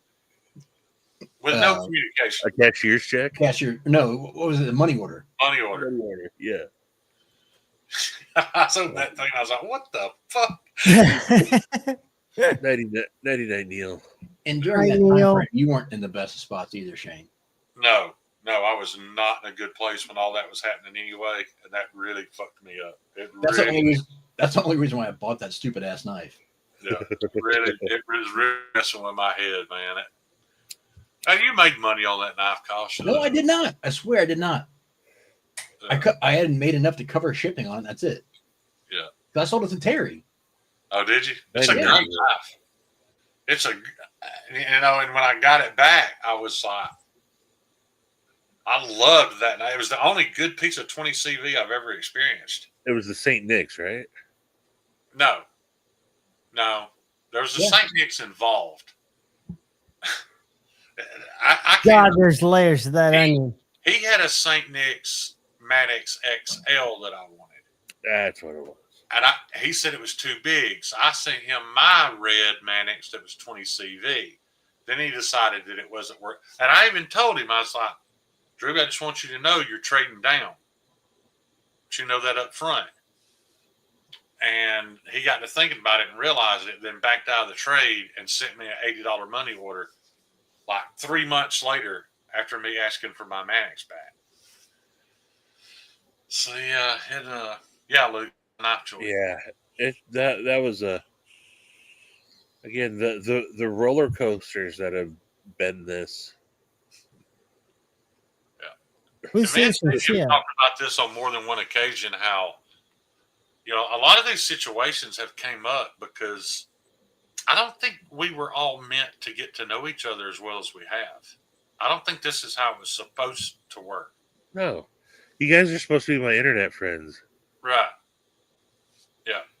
And then you get to know each other too well and get too attached. And then all of a sudden you discover things about each other that you were probably not knowing. Wait, we're more than internet friends? Yeah. Yeah. You're right. So Scotty, we are family at this point, but man, it's been a Stevie, is this a segment? Sobex has been there as long as and Stevie. I mean, and Shane, you too. I always thought Sobix was like a 70-year-old dude. I've known you guys as long as I've known anybody in this community from Grateful Panics chats. Yeah, but you and Shane are like the first two like real voices I heard. I think. Yeah. You guys were the first persons I actually ever talked to. Maddie. Now You that can't whole- get out. It's not that easy. Knives Live thing seems like it was Forever ago. God, lifetime 8, ago. 10 years ago. But I mean, 4 years ago is a long time. Is that how long it's been? 4 years? 4 years? 21. It seems like it's 21. 10. Wasn't it 21? You did 21 was the 21, first year 22, we and did 23. and then we stopped. I thought you did 23, didn't you? Nope, just No. 21 and 22. Okay. Yeah, I know we've talked about the story before, but I don't know about all y'all do, but just the roller coaster ride I've been on since 21, from 21 to here has been crazy. Yeah, you're exhausting to know, dude. yeah, You are. and more exhausting to support mentally. You're Cheerlead. Here you go, buddy. Come on. But the thing about it is, like, I talked about this before, but like, I hated Shane. Like, when we first saw the chats, I didn't like Kyle either. I despised him. Yeah. And then the fact that we've become this close, it's funny how that works. Yeah. Maddie, we need to bring it back. No, we it's don't. a No, lot it's to not. manage. Don, We let need it to go. do it- But no, we Let need it to do it for somebody else. I mean, Let we it need to do it for it'd be I a don't good wanna thing. talk about I know. Yeah. Hey, you know what, Maddie? There's enough channels out there. There's no reason why somebody else couldn't do it. I think Maddie, that's something you guys could probably come No, up with. I think And do it for another cause. Just I put would together. love to see it happen, but I really think the very There could be multiples. It doesn't have to be all. yeah, the very people Yeah, the that concept's great. the very people that caused you and Maddie not to want to be involved, I feel like those people should do it. But I mean, what it That could was be, I've never said this before, but that was part of the deal breaker. When you Oh, and Maddie geez. said y'all weren't interested anymore, It took the legitimacy out of it. I'm It not took the saying that's what caused it. No, but it took a lot of credibility out of my sales right away. I mean, it's just like something's. All I'm hearing but is remember Marty's what fault. Sorry. No, go ahead. No, the original idea behind it was just to do a 24-hour stream. Yeah. Then it got, we did it for like a bigger cause. Yeah. But it could still happen. It doesn't have to be a serious thing. It could literally just be there's enough I don't know There's why enough out but there that the thoughts of making it bigger ruined it for me. That was all my fault. I have delusions It of was your grandeur. fault. It's part of my. I ain't gonna sugarcoat it. No, That it's was part 100% of my. your fault. And The it whole could have 48 easily been. hours, I was done. Well, it could have easily been pulled off because we had enough channels. That's what I was thinking. And again, I've got delusions of grandeur. It's part of my abnormal psychology. But it was made just a lot sense. of little things, like the whole Stacy's bolster blades reaching out to Oh God. that Asian kid, and him wanting her promising him a certain time slot. And it wasn't There was just so that. much, dude. It wasn't just that, but then Tri-State going to get Metal Complex in, but he wouldn't communicate with me, and I was just like, you know what? It does need to be bigger. It's a good cause. I just don't need to be the one doing it. But remember also the first year, it kind of was a struggle to find 24 people to do it. Now you could do a week. Yeah.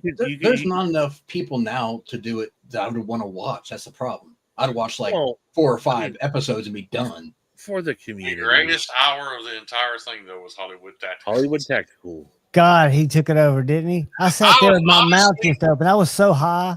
I was like, honestly mad. I was mad for about 2 minutes. Yeah, then you're I mean, raging mad. And then I was like, oh. I've never learned anything so obtuse in my life. Perfect.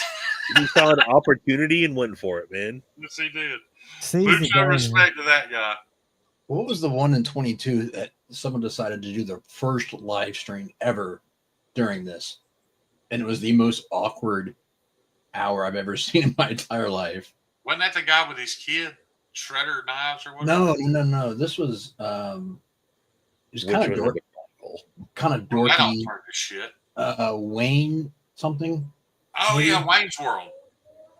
Wayne Sharp thing. Yeah, Wayne whatever. Sharp World. Yeah, that was the most disturbing and just awkward. 2022 the first year, Bees kicked it off and stayed live for 2 more hours. He ran his whole live stream. Yeah.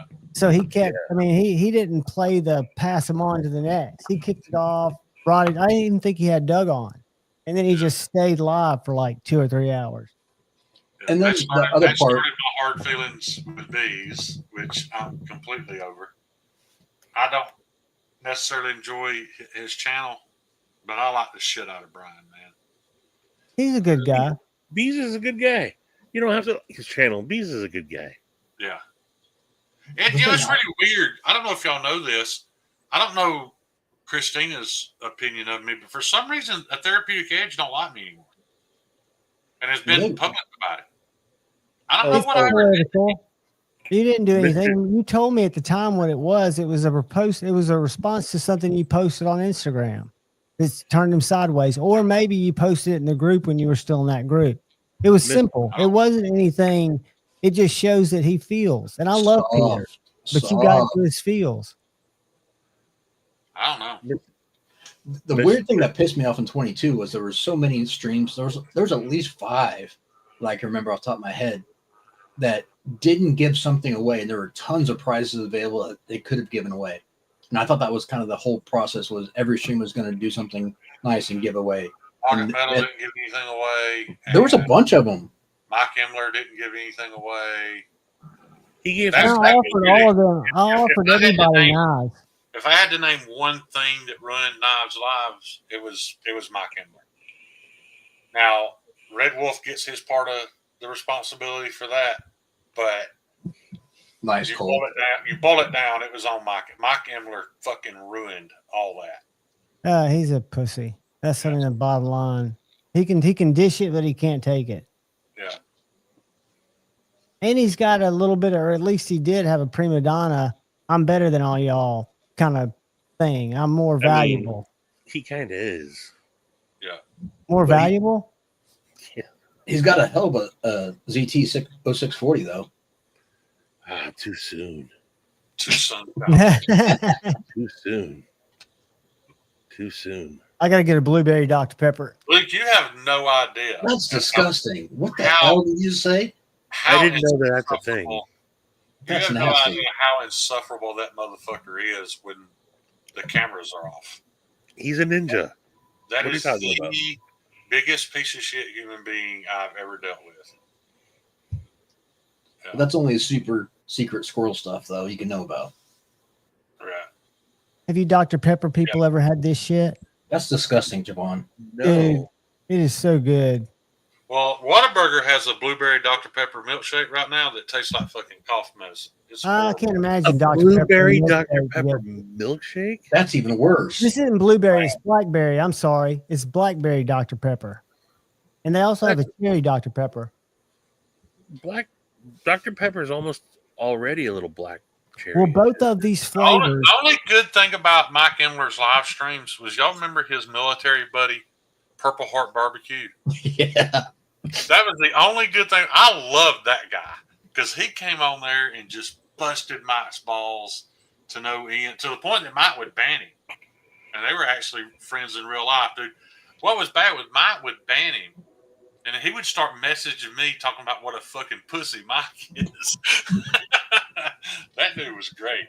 And old what's his I name? don't know. Mario pulled into the court that one night where they got that's when I lost respect for Elmer when they were talking about pew-pews. And Elmer was giving him the speech about his channel and how it was his business and he couldn't talk about stuff like that. Yeah. And I he got wasn't kicked- talking about anything that you can't talk about. I got kicked out several times because of something that he just didn't like. I'm like, Yeah. whatever. Like you want to be talking about free speech, but yet you want to censor everyone. Like, and there were good people in there. Like Aiden used to be in there. yeah. Aiden was his buddy. What's his name? Is it the gnome?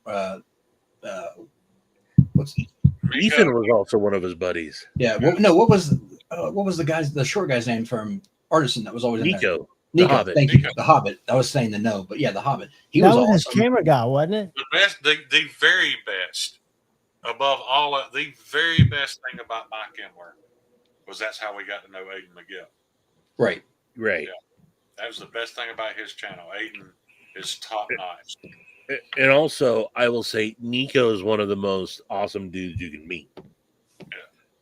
I don't think Which I've is- had the pleasure of meeting him. Maybe I have and just don't remember it. I thought he's like Russell's right hand man at Artisan. Oh, is he? Yeah. He also has the most extensive custom Ferrum Forge collection because he actually like went to school with the brothers Ferrum. He had a banging collection in general. He had a lot of awesome custom. Oh yeah. I think he had a he's Jeremy high-end. Marsh. He had- I will admit this, But though. Nico's a great guy. As Yeah. racist as Red Wolf's insults were, they were fucking well done, man. Dude, the timing, it was Classic. one of those things. If you witnessed it, it led up to you don't want to do this. You don't want to do this. I'm warning you that I don't have the control to not burn you with fucking some heat. It's going to come back your way, and unfortunately, he did. And a lot of people couldn't get past it. And then I guess Well, the I mean, no, pile- it was I had to reach out to Red Wolf and talk him down and ask him and remind him what all this was for.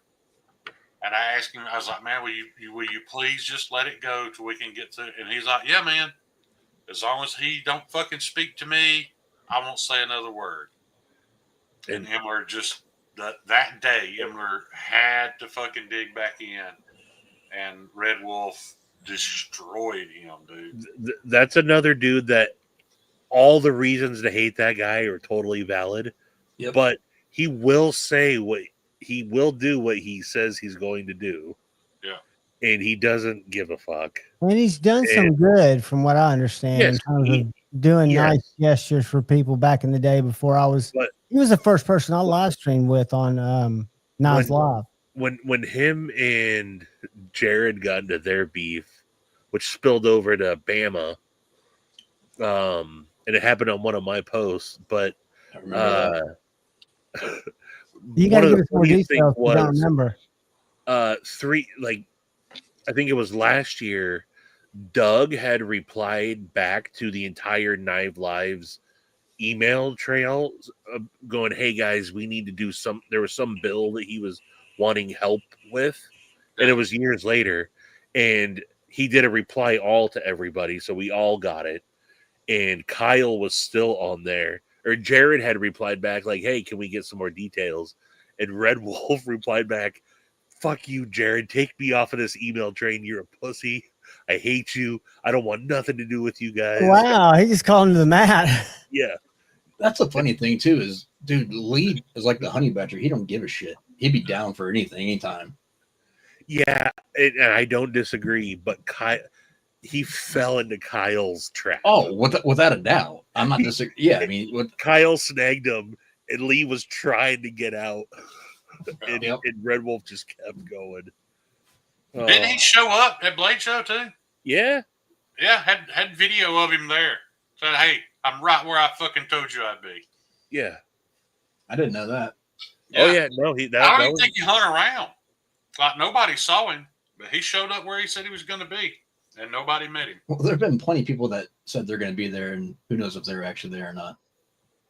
That was a tense moment that I hate most people miss when that Jacob guy tried to walk up and shake Steve Kalari's hand. That was fucking hilarious. Like, they literally ended up surrounded by cops. Now, what happened? That's Jacob guy that's the best thing that could have happened. That's been bashing Super Still. I wish I could have seen that. And then face to face at Blade Show, he tried to come up and shake his hand and act like it was no big deal. And Steve was like, "Fuck you, dude." Oh, this year. Yeah, I wish I could have seen that. After the whole. That was Saturday night. Yeah. Yeah, everybody's got their opinions about that, man. I understand what happened. You know, me and Kyle have talked about it over and over. It was a bad business practice that came from a bad business plan, but I can't knock it because I had an even worse business plan than he did. You know, so I get it. But it seems like everybody's doing fine. The problem, where me and Scotch disagreed was the intent. I always said that his intent was not to be a thief. I did not see him as a thief, and Scotch insisted that he was a thief. And Aiden Miguel could have got on the internet months ago and said plenty of bad shit about me. Well, the only difference is he didn't. Well, you communicate. Well, one of the big differences between you and him, Shane, is you just didn't have a business plan. Right. That was the problem. You were a new business. I wasn't really even a business. No. No. Yeah. But shout out to Aiden though. Aiden's a if you know type of dude. Yeah. There's some great people in this community for sure, man. You know we could sit here till the sun come up. You know who popped up on the live stream the other night and hung out for quite a long time was Winchester. Yeah, Winchester LLC. Yeah, we hadn't seen Winnie. Winnie's been, he took a backseat for a while, but he showed up and was back to his old Winchester self. All right, now I got to ask a question.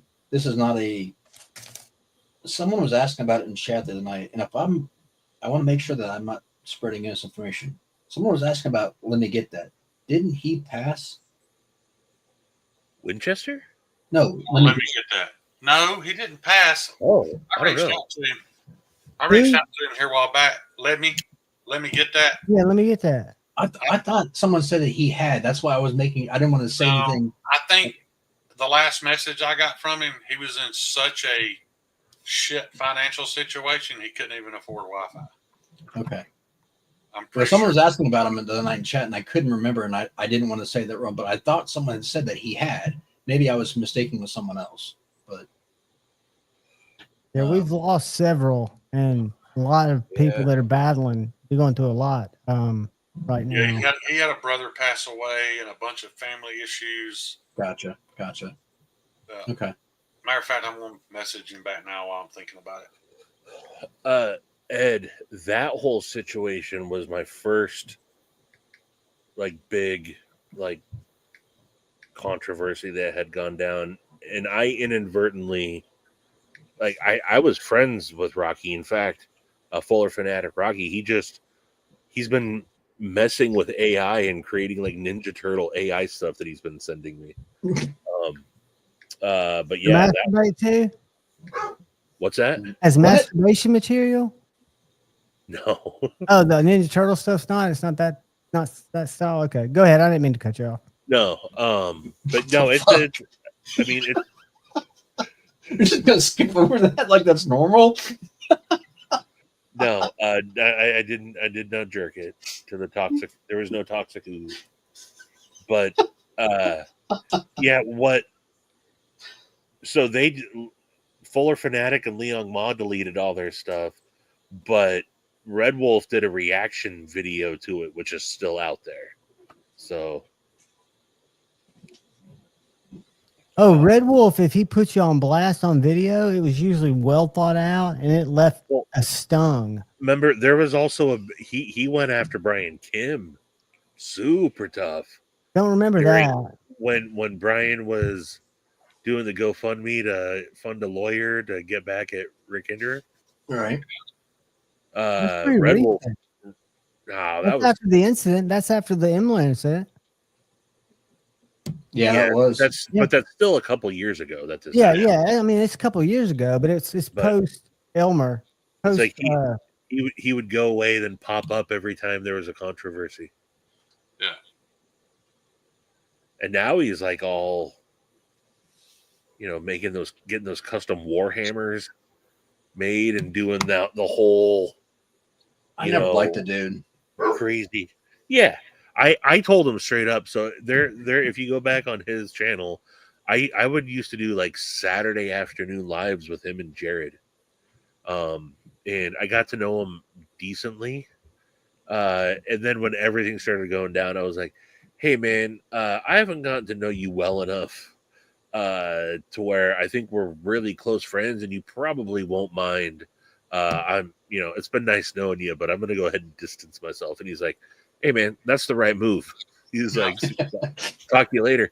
And we still drop each other comments every once in a while. But I was just like, that's mad respect.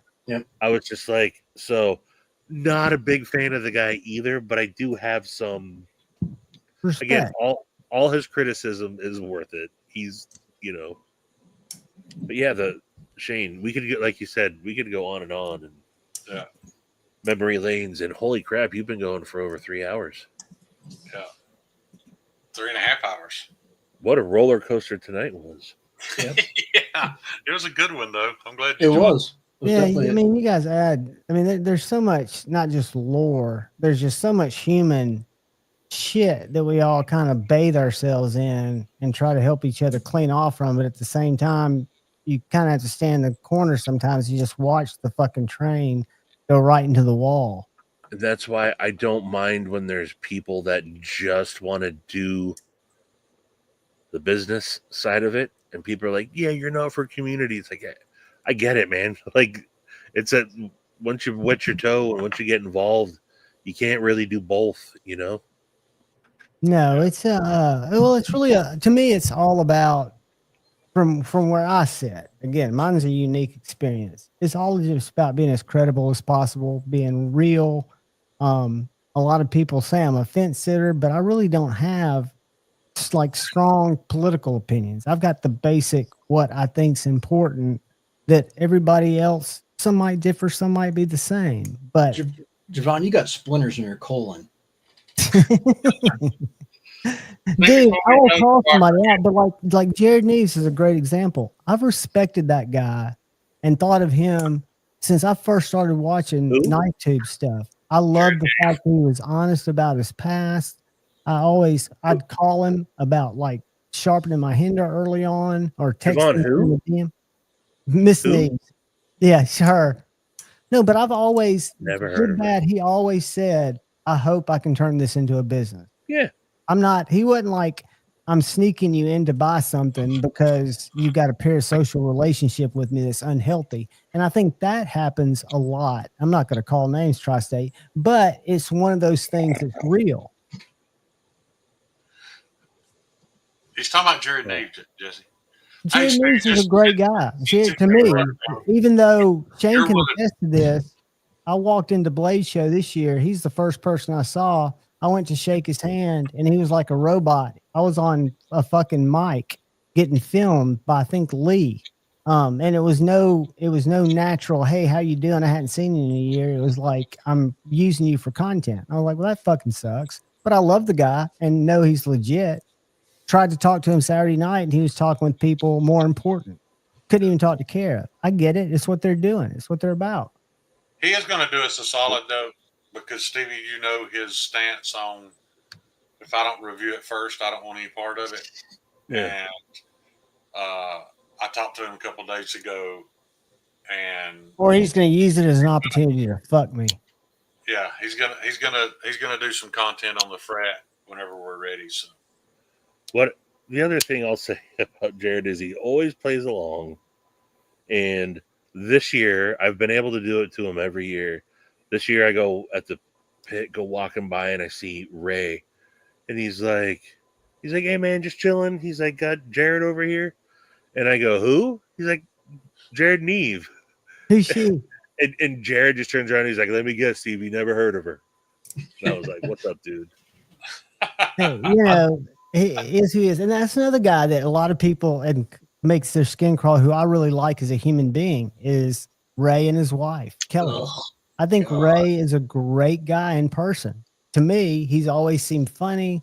He doesn't give a shit about knives. He's Ray, just That's what's wrong with modern society. I tired of Ray pretty quickly. Ray wants to be an influencer. Do you remember when Ray's live streams, he'd show TikTok videos for an hour? Yeah, And they were reaction videos? Because he's always lived in that, think of his was age, trying to in be that Ray Filipino influencer. internet community where he's always wanted to be an influencer. It didn't matter if it was knives or if it was pins or if it was car detailing, Tri-State. But He's it could be trying to anybody. be 18, and it's disgusting. Hey, it takes all time. Against Ray, I don't know that Ray's ever done anything wrong. I just tired of his content pretty quickly. Well, I scroll past him. He's oversaturated. What's up, Dylan? Dillery do. Hillary. Hey, people go sub to Dylan if you haven't already. He's got a 500 sub giveaway coming up. He's knocking on the door. And I made a post today. If we can actually get Dylan to 10,000 subs by tomorrow, I'm actually giving away Maddie's Arius. You mean 1,000 or 10,000? Because that's a huge 10,000. jump. 10,000. Tomorrow. If we can get Dylan to 10,000 by tomorrow. Oh, are you talking about his Instagram or his YouTube? I'm looking for it right YouTube. now. Okay. YouTube. Well, it's 10,000. already 1:30 here, so I guess we passed that up. What's his channel? All I'm seeing is videos. I'm going to share it, but I can't find it. Speaking of this monthly drama, how about Sharif pulling off the Neves look now? Yeah. Oh, I know that. I wasn't going to say anything about that. I felt Miklos. bad about talking about that. He was wearing that the other night. Sharif is now Miklos. Yeah, he looks like a Cuban drug dealer. That's going to be my Halloween Out on the costume. street corner, like a Cuban mid to high level, sitting in a sweaty garage behind a desk drug dealer. This Halloween, I'm smoking a cigar and I'm wearing a wife beater, and that's going to be my fucking. I'm going to put my hair in a ponytail where it's like a man bun. But Steve, They make white beers in size 12. for Yeah, kids? I have to get a boys, but it'll be fine. Were you Get a here boy for that, husky. Steve? Yes, the I may need some help creating some posts, for the Illuminati thing. Just so yeah. y'all, for those of you who weren't here, for every $20 you donate to Illuminati Ninja's GoFundMe for his hurricane fundraiser or tornado relief fundraiser, send me a screenshot of the donation, and we're going to give away one of my custom kitchen knives. I just posted it Hey again. man, it'd be great if we could find Dylan Mallory's. There it is. Edgy posted it. I can't click on it. I did. Yeah, you think Shane posted that? I want to. Well, I'm trying to find it. I got to go to YouTube. I would literally have can't had click to on- write it down and then sit here and chicken peck each letter and number. That's the StreamYard flaws that you can't click on links. Yeah. I just want to make sure I'm subscribed. Only 9.5 thousand to go. Yeah.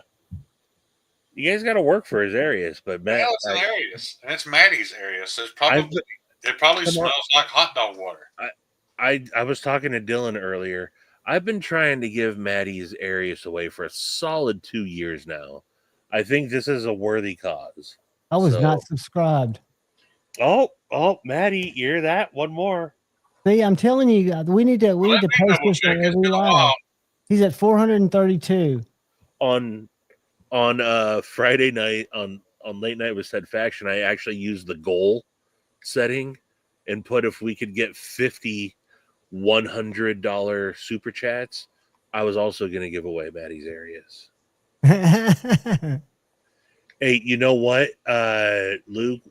If it's got the flipper, we'll send it to Paul to snip it.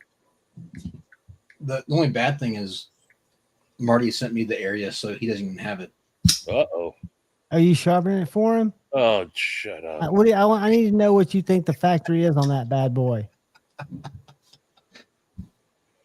Arius factory is like Arius 2021, somewhere there. 2021, because I've got a mini. I'm thinking it's probably got the same geometry. I'd have to go back and look at my notes, but yeah. I don't carry it much. But wait a minute, I'm not sure I'm subscribed to it. I don't even see it. Here, I'll put it in the chat again because I just put it in my. I just saved it so I would have it. So well, that's why we got to get them, because now when you search, if you just search Dylan Mallory, you'll find designs. I was surprised my design came up third. You'll see all the awesome videos that have been done on his knives over the years. Right, that's what I'm seeing. I'm not seeing. You'd have to actually go and filter it to here, Shane. I'll send it to your Instagram. It's in the private chat too. I think I found it. Yeah, I found it. I'm not subscribed, so now I am. Yeah. All right. I know before because I've watched him play Call of Duty. Mallory Designs. I wonder why it doesn't show up. Hey, what if he's blacklisted? Shadow ban. He is not. He is not black. No. When you showed that picture of a Blade Show, I've met him. He's not black. Just because he can blend the shadows don't mean he's black, John. I know, Goob. I'll tell you that later, Stevie. Yeah. All right, so we're at 435. Everybody go sub to Dylan. And tell all your friends and have them. And let here's them know the real page very... address. I just sucked it out of YouTube. This is what it really looks like. A very expensive knife can be had potentially by getting people. So click that share button. Make a post on your social media. Talk to your Uber driver about it. You just had a conversation about Nikes and their inflated I'll talk value. to your Uber driver about Air Jordans, though. When you order drive-through, talk to your server about Dylan. Let's get those 10,000 subs by tomorrow. Oh wait, I'm Stevie, you about to call it? Yeah, I'm tired. I cut the grass today, guys. I got to do the backyard. I didn't tell y'all the whole story. Javonzo's getting his second wind. I was, but I can watch some drama before I crash. Be good for me to go to bed before. I know this. Well, that knife is going to be a 1/4 inch shorter than it was when I sent it to Javon. He's not. This is a different one. I'm just dropping. Have y'all ever used a R.I.P knife? No.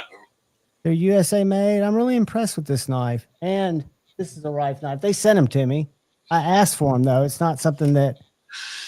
John, you actually posted a short today I was interested in. That little Kaiser Tonto, I actually like the looks of that thing, dude. Let me tell you something, dude. Much love, Big Dillery. lighter is hollow ground. It's called the Big Lighter Fix. Richard Hopkins, who's not in the chat, has a sheep's foot version. Good night, Dylan. Foot, it's Hopefully very you can reach a thin. cookie jar. I just said I like the knife. I didn't need a sales pitch, buddy. I'm not sales pitching it. Click on my fucking link. Bitch. Out on I'm Amazon. not sales pitching it, but if you want one, It's $59.95. That'll net me like $5. I can buy. Javon, did you click the little bubble though? There's a paid promotion. I would Javon, never do a paid promotion. I'll be honest with you, Javon. You're the only one whose links I want to use. Dude, thank you. I want you to post the links. You talk about it more than anyone else that I'd want to hear about it. And I encourage using your links. We'll we do do that. not talk about paid advertisements and what constitutes. What constitutes a paid advertisement. No, That's because the we're only never going to come conversation together on that. John and I can have where he actually gets mad at me. So we're going to I don't get mad. It's fine. He's allowed to be wrong. I can be wrong. I can be blissfully wrong, and I've tried to interpret it through every bit of legalese that I know how to. And if I read it right, it says I should be clicking the box. If I go back and click the box, it's going to throw some click into the wrench, and I feel like my transparency is enough. And wish I had YouTube StreamYard takes powers 30% right now. of everything I make, so fuck them. Did YouTube terms of service. did you guys see I do, Maddie, what my reaction was? but I don't agree with it. It's paid. Did you guys see what my reaction was to the newest Tempest drop? No.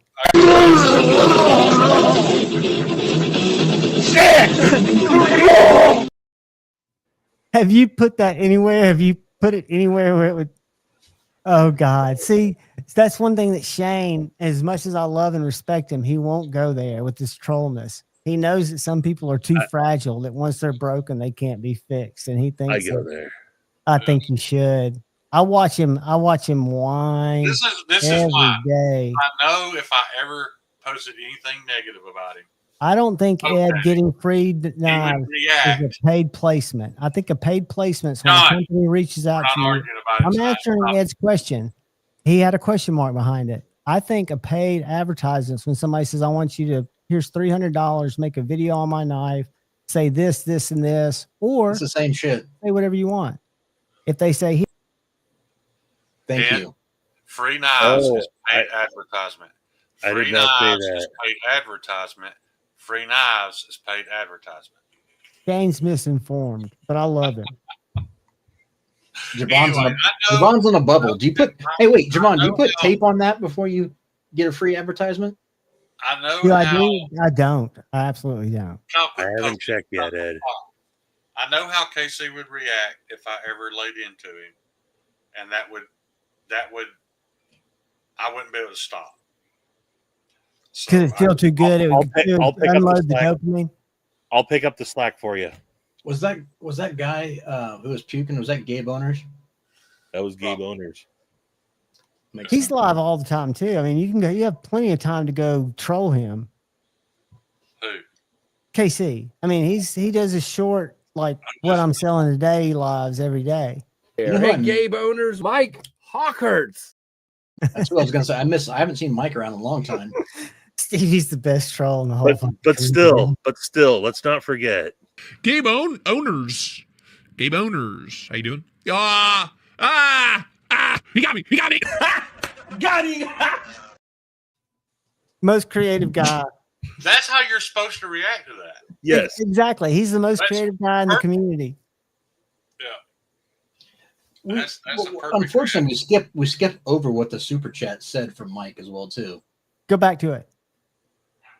Oh, you're gonna have to pause it. I can't pause it. You have to just read it real quickly. All right, read it quick. All right. Where to go? Hey, Gabe Owners, Mike Hawkhurts. My cousin Peter. What? Hey, one more time. Well, Hey, Gabe Owners, Mike Hawk hurts. Peter goes in ya.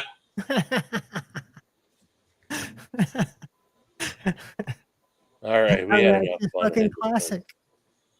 That could be a stand-up act. That could be its own Netflix special, but not enough people know the people. Sorry, these are just jokes, Casey. These are just jokes.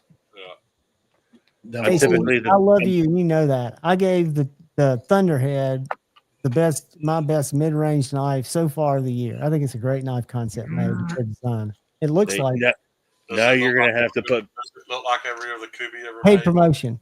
Now you're gonna have to click this as a paid promotion. Paid promotion. Oh, I sent him a DM and told him that, and he was like, just to be honest with him. Just like I reached out to Jacob, what's his name, a very good knife Jim. company, and that wasn't a paid promotion. That was a knife that I wonder what happened to. I need to reach out to him. I hope he's still okay. But somebody, Anyway, a viewer she sent me a wanted- knife that I She felt. wanted to end this like 15 minutes ago. I know, I gotta go to bed, y'all.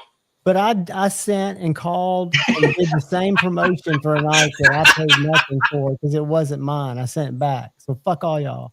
I'm not. Okay, but I'm gonna still talk. Oh, I love y'all. I'll see Love y'all later. y'all too. Peace. I'm not going to be Okay. backstage. I'm out. All right, I'm, guys. I'm going out too then. Later. Later. Kyle. Yeah. Stay on for a sec. All right. He still hasn't hit the button. He's Gonna looking take him a for the minute. button.